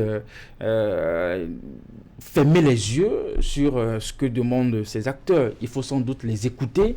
Certainement, ils ont des raisons qui les amènent à annoncer ce mouvement. On ne devrait pas se réjouir de ce que entre eux et acteurs, ils ne se sont pas entendus pour ne pas aller jusqu'au bout de leur mouvement. Il faut aller chercher, voir le problème qu'il y a et comment est-ce qu'il faut régler. Moi, je pense que c'est l'esprit qu'il faut aussi ajouter à la loi. Quand on est État et qu'on a mené cette réforme de restriction du droit de grève, il ne faut pas attendre forcément que les acteurs se mobilisent au point de jouir de ces jours de droit avant, n'est-ce pas, d'agir. Il faut anticiper. On avait droit à des séries de jours, hein, non, qu'est-ce que je dis, à des séries de mois de grève par le passé. Des années, et on se disait, mais bon, si on leur réserve 10 jours, ils allaient les épuiser tout de suite, mais Franck, apparemment, ils n'en ont pas besoin. Ils en ont besoin. Peut-être que les réalités qui ont changé sur le terrain font que aujourd'hui même les responsables syndicaux se demandent si véritablement la grève porterait ses fruits, même quand on la lance. Vous savez, la CSTB fait partie l'une des confédérations les plus représentatives. La plus représentative. Actuellement, en tout cas. Oui, actuellement. Et donc, si elle en arrive à lancer un mot d'ordre de grève, ça devrait être suivi. Comment est-ce qu'on a cuisiné tout cela? Comment est-ce qu'on a informé les travailleurs? Est-ce qu'on a pris le temps de partager, de mettre tout le monde au même niveau d'information? Est-ce que, véritablement, on a eu le temps de raviver encore la flamme du syndicalisme, du militantisme dans le syndicat au niveau de ces travailleurs-là? Ça n'est plus véritablement le cas aujourd'hui. Par le passé, on les voyait tout le temps en activité. Aujourd'hui, ça n'est plus le cas. On voit très peu de syndicats en activité, du moins pour les quelques-unes qu'ils arrivent à mener. C'est des activités un peu régaliennes. Ce n'est plus cette force-là que nous observons lorsqu'il y a grève. Et donc, pour moi, il y a un problème, il y a quelque chose qui s'est passé où on n'a pas ressenti la grève sur le terrain. Lorsque je jette un coup d'œil, disons, aux revendications brandies par ces syndicats, je pense que il parle de la dotation des écoles, lycées, collèges et universités publiques en infrastructures adéquates, la réintégration des AME radiés pour avoir revendiqué de meilleures conditions de vie, le redéploiement de tous les AME de la base de données et le reversement de tous les AME en argent. Lorsque vous les parcourez, c'est vrai que c'est des revendications qui sont vraiment pertinentes, mais ce sont des questions qui sont déjà en discussion. Des questions sur lesquelles les deux parties, je veux parler des partenaires sociaux et puis le gouvernement discute. Et plusieurs fois, on a entendu des explications des membres du gouvernement dire que c'est des questions qui doivent être réglées dans le temps. On ne peut pas les régler tout de suite. Donc, lorsque vous en appelez à une grève d'une journée pour accélérer les choses par rapport à cela, je pense que les acteurs n'ont pas certainement trouvé une pertinence pour suivre ce mot d'ordre de grève, parce que par le passé, vous avez vu ce qu'on peut appeler les représailles, ceux qui se sont entêtés à boycotter des évaluations, ceux qui se sont entêtés à ne pas s'inscrire dans la base de données, ainsi de suite. Il y a eu des représailles. Et il y a une personnalité de ce pays avec qui j'ai échangé et qui m'a dit, mais le président de la République qui viendrait et qui remettrait en cause ce que lui appelle cet acquis en ce qui concerne l'encadrement de droits de grève, qu'il aurait tous les problèmes de ce monde. Tout simplement, lorsqu'on se réfère à quelques années en arrière, vous voyez que la grève était devenue un recours systématique et on y faisait recours. Et toutes les fois, et chaque fois, et ça mettait vraiment, ça pénalisait les populations. Il n'y a pas que les travailleurs de l'administration publique. Et lorsque ces grèves-là sont lancées, vous voyez, c'est tout le monde qui subit et l'État ne bouge pas. Et donc, il a dit qu'on devait rester, c'est vrai qu'il n'était pas trop d'accord qu'on ramène le droit de grève à 10 jours seulement dans l'année. Ça ne fait même pas un jour par mois. Et donc, pour lui, c'est déjà une avancée, mais qu'il faut revoir pour donner plus de temps aux travailleurs de s'exprimer, de s'extérioriser, de revendiquer leurs droits. C'est quand même bizarre, hein. J'ai lu Fraternité, je crois, le jeudi matin, qui présentait, ma foi, un communiqué d'autres groupes d'AME qui renonçaient publiquement et appelaient à renoncer publiquement à cette grève-là. C'est quand même bizarre, hein, William. Il y a comme une sorte de cacophonie à la limite organisée autour de cette journée. Et Franck a commencé par le dire. Parcourir les 13 revendications de la FESEN, de cette fédération des chargés de l'éducation nationale au sein de la CSTB. Je rappelle que selon mes informations, toute la CSTB n'est pas en mouvement de grève, encore que c'était une grève d'avertissement. En fait, c'était comme un moyen de dire, ces sujets-là, ils sont dormants, on ne les oublie pas. Les discussions autour, il faut qu'on les mène à bout et il faut qu'on nous implique. Ils sont allés même au-delà de la question des AME, comme Franck l'a présenté. Ils parlent même de la cherté de la vie, les taxes. Ils parlent des conditions de travail à l'école en général pour AME et autres agents de l'État, les agents contractuels de droit public de l'État ou encore les fonctionnaires d'État qui sont présents à l'école. Ils interpellent les 3 ordres d'enseignement d'une manière ou d'une autre. La CSTB, c'est beaucoup plus le primaire, si je ne me trompe, mais pourtant, ils appellent les 3 ordres d'enseignement. Donc, moi, je pense que du point de vue pertinence, ce qu'ils amenaient dans le débat, ce qu'ils voulaient faire voir à l'opinion était bien évident. Maintenant, reconnaissez qu'il y a, selon votre question, j'y réponds maintenant, qu'il y a un malaise profond au sein des syndicats. En leur sein, il y en a qui pensent que d'autres sont des gouvernementaux, que certains syndicats sont des syndicats gouvernementaux, certains leaders syndicaux sont des pro-gouvernementaux ou sont des pro-gouvernements, et d'autres qui pensent qu'ils sont dans le bon droit. Que ce sont eux qui sont peut-être plus représentatifs ou que ce sont eux qui défendent réellement. Cette guerre ne date pas d'aujourd'hui. Justement, aujourd'hui, elle a atteint son apogée et c'est ce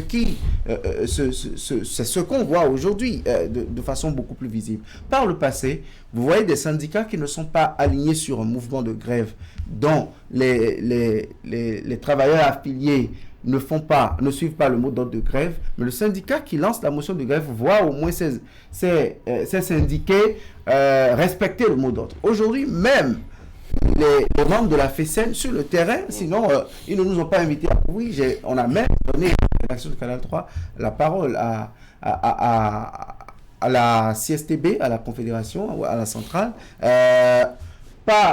Ils ont bien voulu, ils ont donné leur accord de principe pour se prononcer sur la question, mais in fine, pas d'intervention. Vous savez, moi je pense qu'en leur sein, tant que on ne va pas clarifier le service public, ou je n'appelle pas ça service public, mais l'utilité, le bien fondé même de ce qu'ils représentent en tant que force syndicale au profit des travailleurs et ensuite pour la société, des mouvements comme ceux-là ne pourront pas prospérer. Et de ce point de vue également, je trouve que beaucoup cèdent à l'intimidation. Est-ce que vous avez vu le communiqué du ministère des Enseignements maternels et primaires qui voulait recenser le nom de ceux qui avaient donné leur accord pour faire grève? C'est de l'intimidation. C'est une intimidation qui ne dit pas son nom. Et ce n'est pas le sujet du jour, mais c'est un peu comme ce que la police républicaine fait sous le dos d'une opération annoncée de répression des infractions au cours de la route. On invente même des infractions. On verbalise des gens qui se demandent ce qu'ils ont fait. Il y a un abus qui ne dit pas son nom. C'est la phrase que j'emploie. Hein. Un abus qui ne dit pas son nom sur les axes routiers. Même ce matin encore, le spectacle d'Abo Mekalavi à Cotonou est désolant tout simplement. Donc moi je pense que beaucoup cèdent à cette intimidation côté syndicat parce qu'on sait que beaucoup ils sont dans la précarité, beaucoup sont dans la et puis ils s'inquiètent pour l'avenir. Certains AME se disent mais pourquoi la FESEN viendra mettre les bâtons dans nos roues. Nous trouvons déjà que ça va. J'ai reçu sur un plateau ici des AME qui ont discuté avec le ministre qui estiment que là tout est en bonne route. Quand à la base ça réfléchit comme ça, ça pense comme ça, attention, il faut vraiment être sûr de ce que vous envoyez en grève pour vous attendre à ce que le mouvement soit suivi. Le constat est que le mouvement n'est pas suivi et en leur sein, il y a bien des gangrènes au niveau des syndicats. Le syndicat est mort au Bénin? Non, je ne le pense pas. Les acteurs sont présents. Nous avons toujours des confédérations oui, mais ça, qui existent. S'il y a une fédération qui existe, mais si on pas appeler à une seule journée de grève, si vous le posez la question, ils diront qu'ils existent, n'est-ce pas, et qu'ils essayent quand même de faire évoluer les choses à leur façon. Non, je pense que si le mouvement n'a pas été suivi, c'est plus peut-être une question interne qu'une question d'intimidation. Encore que le ministère qui demande qu'on fasse la liste des personnes ou des différents acteurs, de leur payer leur journée de travail. Peut-être s'assurer de leur sécurité. Ah oui, carrément. S'assurer de leur sécurité. Non, je pense que ils ont ça, c'est comme les noms des bavards à l'école. Ils ont toujours la possibilité, justement, de se faire entendre. Et moi, je dis, on ne devrait pas se réjouir de ce que le mouvement n'est pas allé au bout. Si, entre-temps, c'est peut-être des questions d'agenda, des questions d'ordre structurel entre les acteurs sur lesquels ils ne se sont pas du tout entendus, ils ont encore le temps de revoir un peu leur feuille de route. Ou peut-être si certains estiment que les points que nous évoquons, nous sommes déjà en discussion avec le gouvernement, ils se posent la question, mais pourquoi est-ce qu'il faut encore aller, pourquoi est-ce qu'il faut encore observer des mouvements de grève? Attendons de voir comment est-ce que les discussions vont évoluer. Si, in fine, ça ne marche pas, on peut peut-être revenir sur notre mouvement. Oui. Le syndicat est mort? Non, moi je pense que le syndicat se refait, se réinvente et s'adapte parce que si vous voyez le contexte, disons politique, le contexte sociopolitique d'avant 2016, il y avait un champ beaucoup plus libre, un champ beaucoup plus ouvert à l'activité syndicale dans notre pays. Et après 2016, eh bien, il y a eu la législation à régler certains problèmes, dont l'encadrement du droit de grève qui revient à 10 jours par an avec des conditions qui ont été fixées parce que justement par le passé, depuis même 89, je crois, nous avons connu des années où il y a eu beaucoup de problèmes, des grèves et qui ont conduit même à une année blanche, si je ne me trompe. Après cela, on a connu sous les Pascal Todino, Paul Seiko et tout, on a connu une forte action syndicale dans notre pays qui n'était pas forcément profitable aux citoyens parce qu'il y avait toujours des effets que nous avons traînés dans le temps. Et donc pour moi, le syndicalisme aujourd'hui s'est adapté à la réalité et il n'y a pas que la grève. En restant silencieux, en restant transparent et en sortant toujours des rencontres avec le gouvernement, tout meurtri, tout fâché, tout énervé, sans pouvoir rien faire. Oui, mais il se conforme à la loi. Si la loi ne vous donne plus, ne vous donne plus de marge de manœuvre, voilà le mot que je cherchais, pour faire comme vous le faisiez avant, tous ceux qui sont à la tête des syndicats aujourd'hui ont été des gens qui ont servi sous les grands noms que je viens de citer, et donc ils connaissent bien les voies et moyens pour arracher au gouvernement, pour arracher aux autorités ce que veulent les travailleurs. Mais lorsque la loi vous restreint de la sorte, vous ne pouvez pas faire autrement. Vous faites des plaidoyers, vous rencontrez, vous discutez, et vous êtes obligé de discuter dans ce cas précis-là. Donc je me dis que le syndicalisme tente de survivre et ne va pas, à mon avis, mourir, mais va chercher toujours les moyens de rester dans le jeu et de continuer par porter en quelque sorte les revendications des travailleurs. Mais il n'y a pas que, à mon avis, la grève. Il y a quel autre moyen? Oui, il y a les discussions. Il y a les discussions. Le cadre formel qui est mis en place. C'est pas un moyen de pression, les discussions. Parce que d'ailleurs, c'est le gouvernement qui convoque. Donc, il tient compte de son agenda. S'il y a un ministre chargé des plantons, par exemple, qui n'est pas disponible, bon, on reporte encore la séance. Et quand le ministre chargé des plantons vient et qu'il a peut-être un malaise, un petit bobo, on raccourcit rapidement la séance et on la reporte à un autre moment. Le syndicat, il va et vient. Vous pouvez enquiquiner, vous pouvez mettre la pression. Oui, comment? Je vais trouver... Parce qu'en fait, c'est l'esprit de la question. Aujourd'hui, de quels moyens disposent les syndicats pour mettre la pression sur le gouvernement et l'amener à la discussion et surtout pour céder? Le gouvernement ne cède que ce qu'il a envie de céder aujourd'hui. Il y a 10 jours encore de grève. Oui. Moi, je pense que une bonne partie du mandat des syndicats aujourd'hui est en agonie. Je pense qu'il n'y a que ceux qui ne veulent pas voir, qui ne le voient pas. Je pense que le contexte législatif, le contexte politique, le contexte en général ne s'y prête pas avec les restrictions des libertés collectives dans beaucoup d'actes législatifs de notre pays, même hors du domaine syndical. Vous voyez des dispositions du code pénal qui peuvent vous faire prendre si vous vous attroupez devant Canal 3, là, même quand vous n'êtes pas armé, et qu'on vous suspecte d'un certain nombre de choses. Vous voyez, dans un contexte comme ça, vous êtes dans une certaine agonie. De deux, quand il s'avère que par le passé, vous avez eu des motivations autres que celles objectives pour user des prérogatives, des libertés qui vous sont données, garanties par notre Constitution. Si vous en abusez, vous en abusez de façon flagrante à votre intérêt personnel ou pour l'intérêt d'un groupuscule au détriment de la masse, attention, et au détriment aussi de ces administrés-là de l'administration publique que vous êtes censés desservir à travers le service public dont vous avez la charge. Attention, il y a un jeu de trahison de part et d'autre, et donc dans ce jeu de Jacques Couetu, le plus fort, qui est donc l'exécutif, a son hégémonie. Quand vous parlez de cadre de concertation, ils ont 2 sessions par an, mais c'est très difficilement qu'ils assurent une seule session sur l'année jusqu'à récemment. Je ne sais pas ce qu'il en est de fin 2023 à aujourd'hui.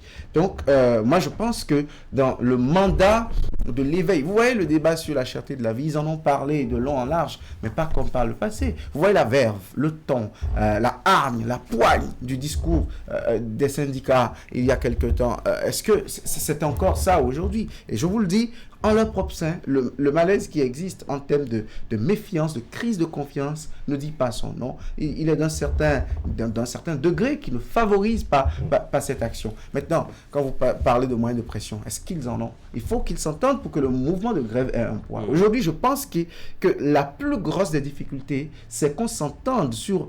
ils sont 6 ou 7, si je me trompe, centrales syndicales et confédérations syndicales, 7 très précisément, si je me trompe.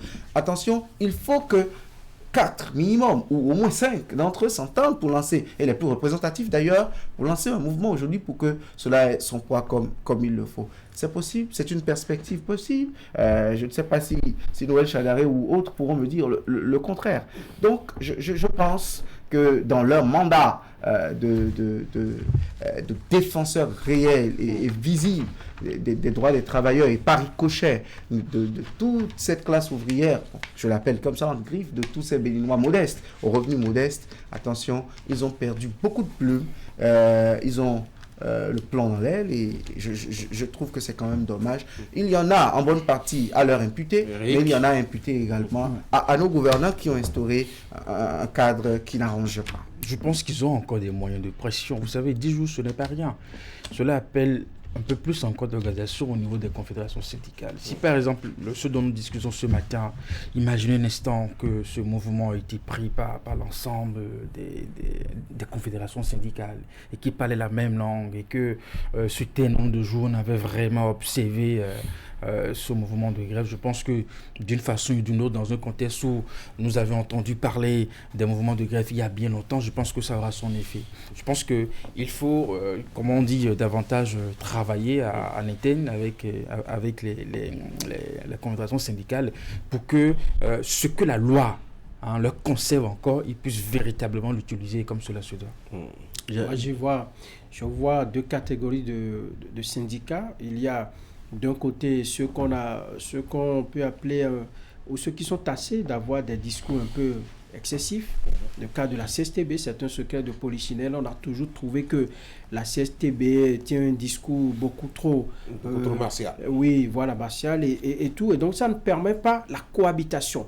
C'est-à-dire que les autres, quand ils trouvent des moyens pour revendiquer, la CSTB trouve que ces moyens-là ne sont pas assez forts, ne sont pas assez durs, et donc ils ne s'entendent pas. S'ils s'entendaient que la seule journée, par exemple, du 7, et si les revendications étaient passées en revue, ils font une lecture croisée de ce que veut, par exemple, la COSI, la CSA, et tout, l'UNSTB et tout, et qu'ils s'entendent que la seule journée soit une journée morte par exemple, dans les administrations ou au niveau des écoles, ça va faire effet. Mais lorsque vous les prenez, ce n'est pas la parfaite entente entre les responsables syndicaux aujourd'hui. Je pense qu'il y a également là une faiblesse qu'il faut corriger en leur sein. Ça veut dire que le problème, pas d'abord des syndicats. Malgré les idéologies, ils n'ont jamais été vraiment ennemis. Vous savez, il y a des mouvements... Non, je ne parle pas je ne dis pas qu'ils sont ennemis. Mais ils ne s'entendent pas sur les éléments de langage, ils ne s'entendent pas sur le discours, la teneur. Mais ça n'a pas empêché des mouvements d'ensemble par le passé, même avec Gaston Azoua, pour moi le plus virulent des responsables syndicaux des temps nouveaux de la CSTB. Mais pourtant, il a fait des mouvements avec Todjinou et autres, il a fait des mouvements avec la CSA. Même Paul Seykor, que nous connaissons dans son communisme à la couleur rouge, de tout temps, même devant Bolignaï, il a fait des mouvements avec des responsables syndicaux qui sont toujours en poste, comme Noël Chadaré et autres. Vous voyez? Donc je pense qu'ils ont beaucoup de divergences. Ils ont beaucoup de divergences idéologiques, mais par le passé, ils ont pu se surpasser par quelle magie, je ne sais, pour s'entendre sur certains mouvements. Et aujourd'hui, je trouve que cette magie a disparu. Ce Manitou n'existe plus. On a l'impression vraiment qu'ils se sont résignés, parce qu'au-delà même du droit de grève, ils peuvent faire quand même preuve d'ingéniosité, de créativité, d'inventivité pour trouver d'autres moyens de mettre pression sur le gouvernement. Proposez-leur. Vous savez, proposez-leur des moyens de pression. Non, ils n'ont pas besoin de réfléchir outre mesure par Mangoua. Je sais qu'ils sont très intelligents pour trouver les moyens de mettre pression, notamment sur les acteurs décideurs. Mais que bon, on attend de voir juste que le régime vienne à sa fin et qu'on passe à autre chose. Et je crains bien vraiment que le syndicat se meure aussi lentement et progressivement et qu'on ait à la fin des creusets qui sont totalement vides et qui ne soient que l'ombre de... Ils ont le même problème que les partis politiques. Ils ont vécu sur une vie qui n'a jamais été pro-démocratique et aujourd'hui qu'ils sont à l'épreuve de certaines contraintes, ils ne peuvent pas réussir. Ailleurs, les syndicats cotisent. Les agents, un peu comme la banque enlève les frais de tenue de compte avant même que vous perceviez votre salaire. C'est comme ça que les cotisations syndicales... Au profit des syndicats. Au profit des syndicats. Au Nigeria, un syndicat, c'est une institution. Ils n'ont jamais été éduqués à ça et ils ont tout le temps fait grève. Ils ont eu des revendications. Et aujourd'hui, qu'on leur demande de cotiser parce qu'il n'y a plus d'argent pour les mouvements de grève, aujourd'hui, qui n'ont presque plus rien, ils ne sont plus capables. Le militantisme n'a jamais existé. Il n'y a eu que des têtes de pont qui ont fait des... responsable avec qui j'ai discuté récemment qui dit le militant ne sait que tu es responsable que lorsque on l'a affecté quelque part. Il Et qu'il n'a pas envie d'aller là-bas. d'aller en poste. Vous dire, bon, hey, j'ai... Ouais, il faut m'aider. Le problème est à la racine. Le problème est même à la base. Avant même les leaders syndicaux, le problème il est très ancré à la mais base. après, au niveau mais ça, c'est la faute des responsables syndicaux. Parce que comment... si vous êtes à la tête d'un mouvement, vous éduquez justement ceux que vous mobilisez. Vous ne faites pas tout à leur place. Et on a l'impression par le passé que les responsables syndicaux faisaient tout à la place des militants. La preuve, ils n'ont jamais appris à cotiser, ils n'ont jamais appris à se saigner, à vivre dans des conditions assez difficiles. Ils ont pris ce pli-là depuis. Et bon, voilà, on est là et on se regarde comme si... Bon, enfin. Allez, il est 8h44. J'ai prévu 3 sujets, je crois qu'on va s'en arrêter là. Je sais que la liste de Génote Roy ne vous dira pas grand-chose. Mais les promesses électorales de Mahmat Idriss Déby, je crois qu'il y a également des recours qui ont été déposés contre la loi modifiée. On en reparlera demain, on verra bien. J'avoue que je n'ai pas encore jeté un coup d'œil sur les griefs portés contre le test. Je vais prendre peut-être la journée à profit pour voir ce que les gens reprochent au test. On pourra discuter demain. Il y a du boulot pour... les 7 sages. Dorothée Sosa et j'espère que ça va être... Oui, ce sera dans une certaine célérité parce que c'est un recours, notamment celui venant des députés à l'Assemblée nationale, mettre fin au processus de promulgation. Le chef de l'État en l'état ne peut pas promulguer l'acte. Donc je pense que la Cour la Cour devrait prendre son temps, hein, puisqu'on est encore à 2 ans. Oui, je ne dis pas que la Cour est sous pression. Je ne dis pas que la Cour est sous pression, mais quand c'est tout travaux cessant des autres côtés, les juges... Ne nous rappelez pas d'autres souvenirs avec votre phrase. Voici l'affaire de régler. Allez, bonne journée, prenez soin de vous. Ah tiens, oui, c'est vrai, cette promesse du dirigeant tchadien, bon, on le souhaite aussi au Bénin. Tant que ça permet à la population d'avoir de l'eau, moi je pense que tant mieux. Ça va pas durer. Ça va pas durer. Ce sont des jusqu'au 6 mai, ce sera en vigueur. Après le 6 mai. On rappelle cette autre promesse d'un candidat aux élections présidentielles, je crois, en Centrafrique, qui était allé dans des villages dire qu'il va venir leur installer la machine qui fabrique l'argent. L'Afrique est bonne journée les gars. Mesdames et messieurs, vous allez suivre la réalisation de Ouliat Sanoussi et la revue de presse pour clore cette émission. Moi, je souhaite passer une bonne journée.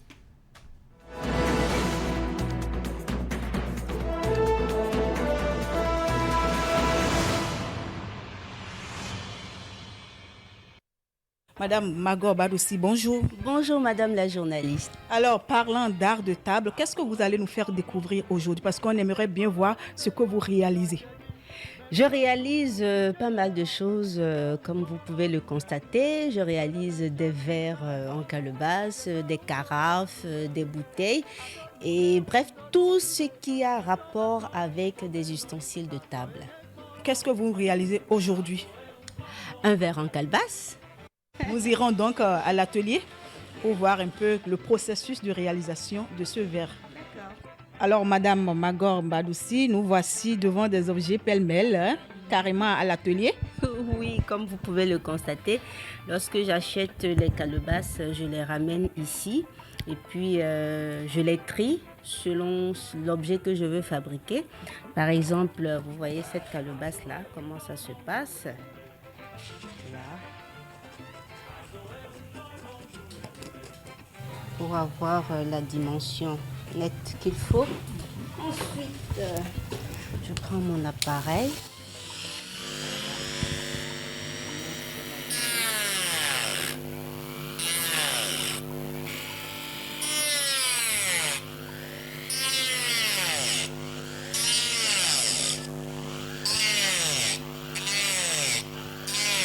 Il faut avoir de la précision. Sinon, vous loupez.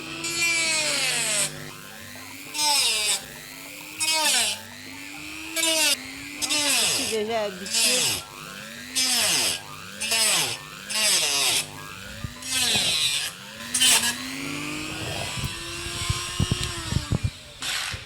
Voilà. J'ai la chance que cet intérieur, vous voyez, ça ce sont les graines de calebasse. Voilà. Nous avons les graines à l'intérieur. Et là, vous allez voir qu'il y a toute une panoplie de graines ici. Je vais déjà découper. Ça, ce sont les graines de calebasse. Qu'est-ce que vous en faites après? Il faut les replanter. Il faut les replanter. Et comme ça, après 6 mois environ, elles vont repousser. Et après, il faut laisser la calebasse bien sécher. Bien séchée, il faut qu'elle soit complètement jaune et très légère pour procéder maintenant à la fabrication. Voilà. Donc il y en a de tous ordres, comme vous pouvez le constater. Vous avez des grandes calebasses, vous avez des moyens, des petits, voilà. Alors, dites-moi, quand vous arrivez à ce niveau, qu'est-ce que vous faites? Il faut les laver. Il faut les laver complètement. Et je vais vous montrer comment ça se passe. Après le lavage, il y a un temps de séchage. Parce que quand c'est encore mouillé, vous ne pouvez pas travailler dessus. Donc après l'avoir lavé, moi je laisse pendant 24 heures au moins pour que ça sèche. Et après maintenant, je commence à travailler.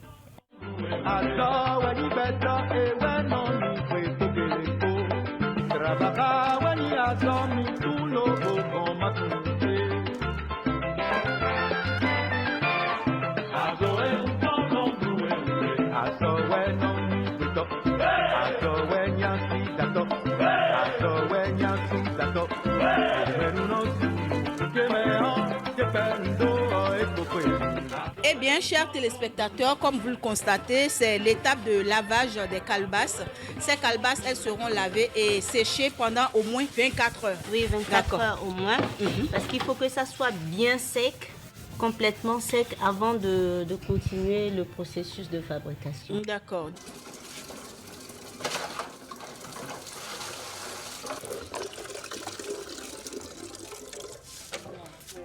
Alors, dites-nous, qu'est-ce qui vous a motivé à faire ce genre de truc?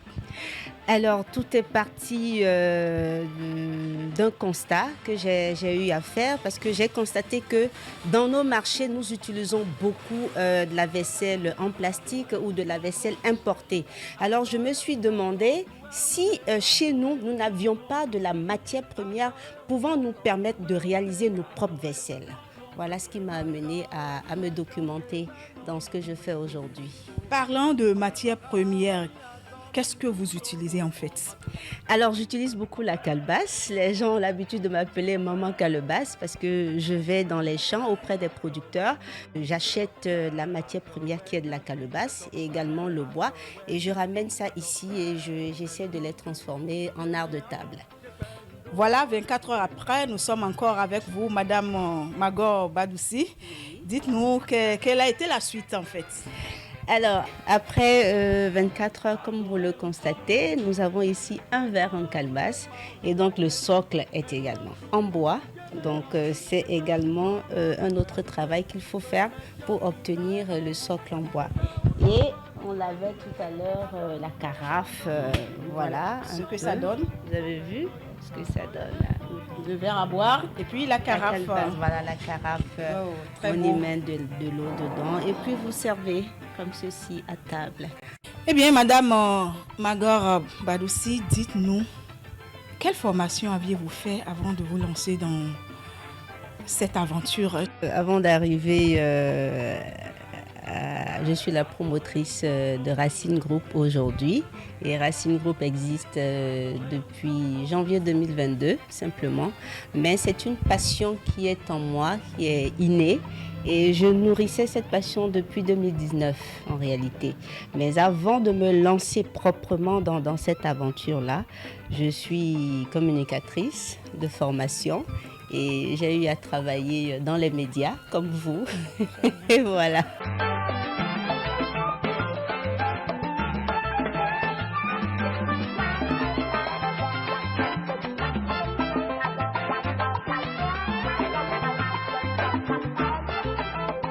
Quelles sont les difficultés que vous rencontrez dans ce métier?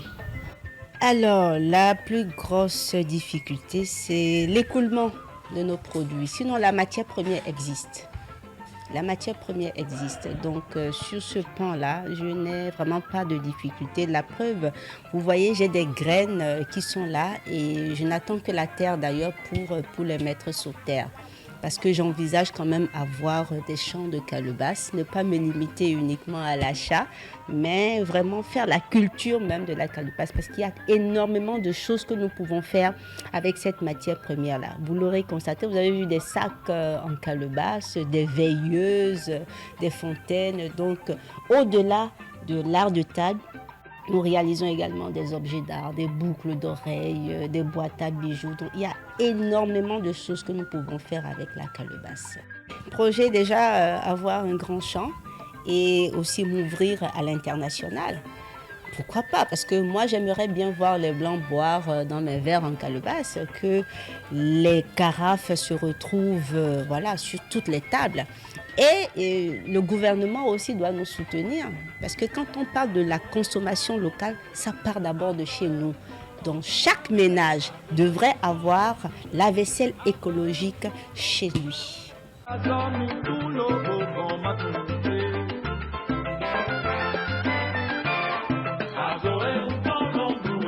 Alors, Madame Magor Badoussi, vous êtes tellement passionnée de ce métier. Est-ce qu'il vous permet de vous épanouir? Je suis très épanouie. Depuis que je me suis lancée, je n'ai pas autre activité que ça. Et voilà, suis-je pas belle? Très belle. Voilà, je m'épanouis totalement. J'ai l'amour de ce que je fais. Je me sens totalement en symbiose avec la nature qui m'a donné ce don, parce que c'est un don, c'est un talent. Je ne l'ai appris nulle part. Et voilà, je suis bien dans ce que je fais.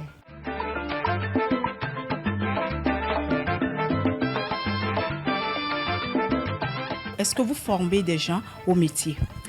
Pas encore, mais je reçois des demandes. Je reçois des demandes et je pense que d'ici là, nous allons lancer des formations. Parce que seule, je ne peux pas tout faire toute seule. J'ai besoin de la main-d'œuvre avec moi. C'est vrai que j'ai des artisans qui m'aident, qui travaillent avec moi. Il y en a beaucoup plus sur le bois, mais la calebasse, c'est moi-même qui le fais. Et d'ici là, nous allons lancer des formations. Eh bien, chers téléspectateurs, vous l'aurez compris, nous étions avec Madame Magor Badoussi.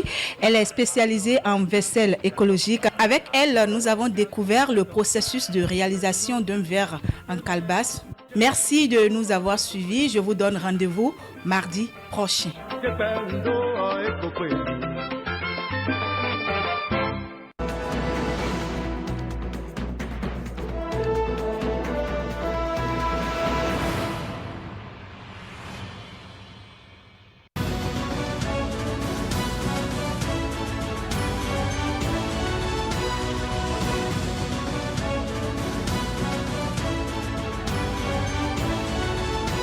Un nouveau jour, une nouvelle revue de presse. Mesdames et messieurs, bonjour. On démarre par une alerte au sujet du stade général Mathieu Kérékou et une invitation fraternelle des autorités compétentes à agir en temps opportun. Le stade de l'amitié est à nouveau au cœur de la polémique. Guy Notre-Or a donné l'alerte d'un possible déclassement du plus grand stade du Bénin. En effet, le sélectionneur des Guépards rappelait au cours de sa conférence de presse que le Bénin pourrait jouer ses prochains matchs des éliminatoires hors de ses installations si rien n'est fait. En fait, cette alerte n'est pas la première. La FIFA avait déjà donné le ton d'un probable déclassement du stade en octobre dernier. Mais depuis lors, rien n'y fit. Pas de travaux de réflexion visibles pour tout au moins corriger les failles signalées par les instances internationales du football. La dernière fois où le stade général Mathieu Kérékou a été homologué remonte à l'année 2021. Il avait été réhabilité et faisait la fierté de tout un peuple. Le joyau tout neuf avait alors accueilli plusieurs rencontres internationales de la CAF, dont la finale de la Coupe CAF et des matchs des équipes du Burkina Faso et de la Côte d'Ivoire, précise Fraternité. Du stade général Mathieu Kérékou, rendons-nous à l'Assemblée nationale pour évoquer à nouveau le code électoral actualisé. Selon le Soleil Bénin-Info, la nouvelle loi est une invitation à la fusion avec d'autres formations de l'opposition adressées au parti Les Démocrates. Le code électoral révisé en République du Bénin instaure des critères d'éligibilité plus stricts pour les élections communales et législatives, exigeant un minimum de 20% des suffrages dans chaque circonscription électorale pour les partis politiques.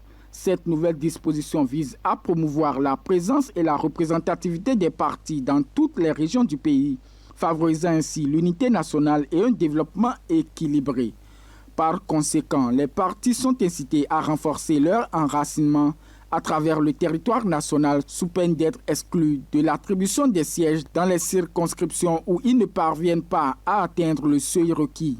Inspiré par les exemples de pays comme le Ghana et le Nigeria, où de grands partis politiques sont solidement implantés depuis des décennies, cette mesure encourage les partis béninois à consolider leur base militante, à établir des cellules de base et à envisager des fusions avec d'autres formations politiques. Pour sa part, l'emblème du jour est intéressé par l'audience accordée par le président du Parlement à quelques agents reçus dans l'ordre national du Bénin. Le président de l'Assemblée nationale du Bénin, Louis Béounou Vlavonou, a reçu dans la matinée de ce lundi 11 mars 2024 le collectif des agents parlementaires admis dans divers grades de l'ordre national. C'est Mariano Ogoutolou, secrétaire général administratif de l'Assemblée nationale, qui a conduit la délégation. Au cours de l'audience, ces agents, par la voix de leur porte-parole, ont remercié le président Vlavonou pour les avoir proposés. Ils lui ont aussi suggéré de parrainer la cérémonie au cours de laquelle leurs distinctions leur seront remises. Selon la déclaration faite à la presse par Mariano Ogoutolou, une première vague de 10 fonctionnaires parlementaires sont d'abord concernés par cette cérémonie de décoration qui aura lieu avant la fin du premier trimestre de l'année 2024. Pendant ce temps, à la Haute Autorité de l'Audiovisuel et de la Communication, ça bouge. La Haute Autorité de l'Audiovisuel et de la Communication et la Commission électorale nationale autonome se préparent activement pour l'élection des représentants à la Haute Autorité de l'Audiovisuel et de la Communication, 7e mandature. Le ton a été donné lundi 11 mars 2024 à Cotonou par la signature du mémorandum d'entente Sénat-AC et la remise officielle du cadre juridique des élections à l'Union des professionnels des médias et au Conseil national de la presse et de l'audiovisuel. Dans son intervention, Sakalafia, président de la Sénat, a fait savoir que l'institution qu'il préside sera disponible aux côtés de la AC pour mettre son expérience à contribution pour un processus électoral réussi. À cet effet, informe-t-il, les services compétents des deux institutions ont engagé des discussions techniques et juridiques sous l'autorité des présidents de la AC et de la Sénat. Une information livrée par le matinal. Mesdames et messieurs, l'affaire d'expropriation pour cause d'utilité publique de Togben continue de faire grincer des dents. C'est du moins ce qu'il convient de retenir de cette lettre ouverte adressée aux députés de la 9e législature par le collectif des propriétaires et présumés propriétaires de parcelles dans la zone Togben-Daro, zone 4, côté nord de la route des pêches et par laquelle ces derniers répondent aux députés. L'intégralité de la missive est à lire à la page 9 du quotidien Le Soleil Béninfo. Achevons ce tour d'horizon des canards par une information économique. Décryptage Info nous révèle que les échanges commerciaux Chine-Afrique affichent une hausse de 13,9%. La Chine maintient un excédent commercial constant avec le continent africain, principalement en exportant des produits finis et en important des matières premières. Entre le 1er janvier et le 29 février de cette année, les exportations chinoises vers l'Afrique ont augmenté de 21% par rapport à la même période de l'année précédente, atteignant 28,78 milliards de dollars, tandis que les importations chinoises en provenance du continent ont augmenté de 4,5% à 18,89 milliards de dollars. Les exportations comprennent principalement des produits finis tels que textiles, machines et électroniques, tandis que les importations africaines sont dominées par des matières premières telles que le pétrole brut, le cuivre, le cobalt et le minerai de fer, créant ainsi un excédent commercial en faveur de la Chine.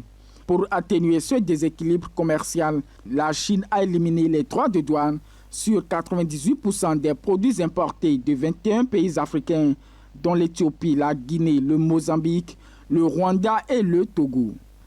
Fin de la revue de presse de ce mardi 12 mars 2024.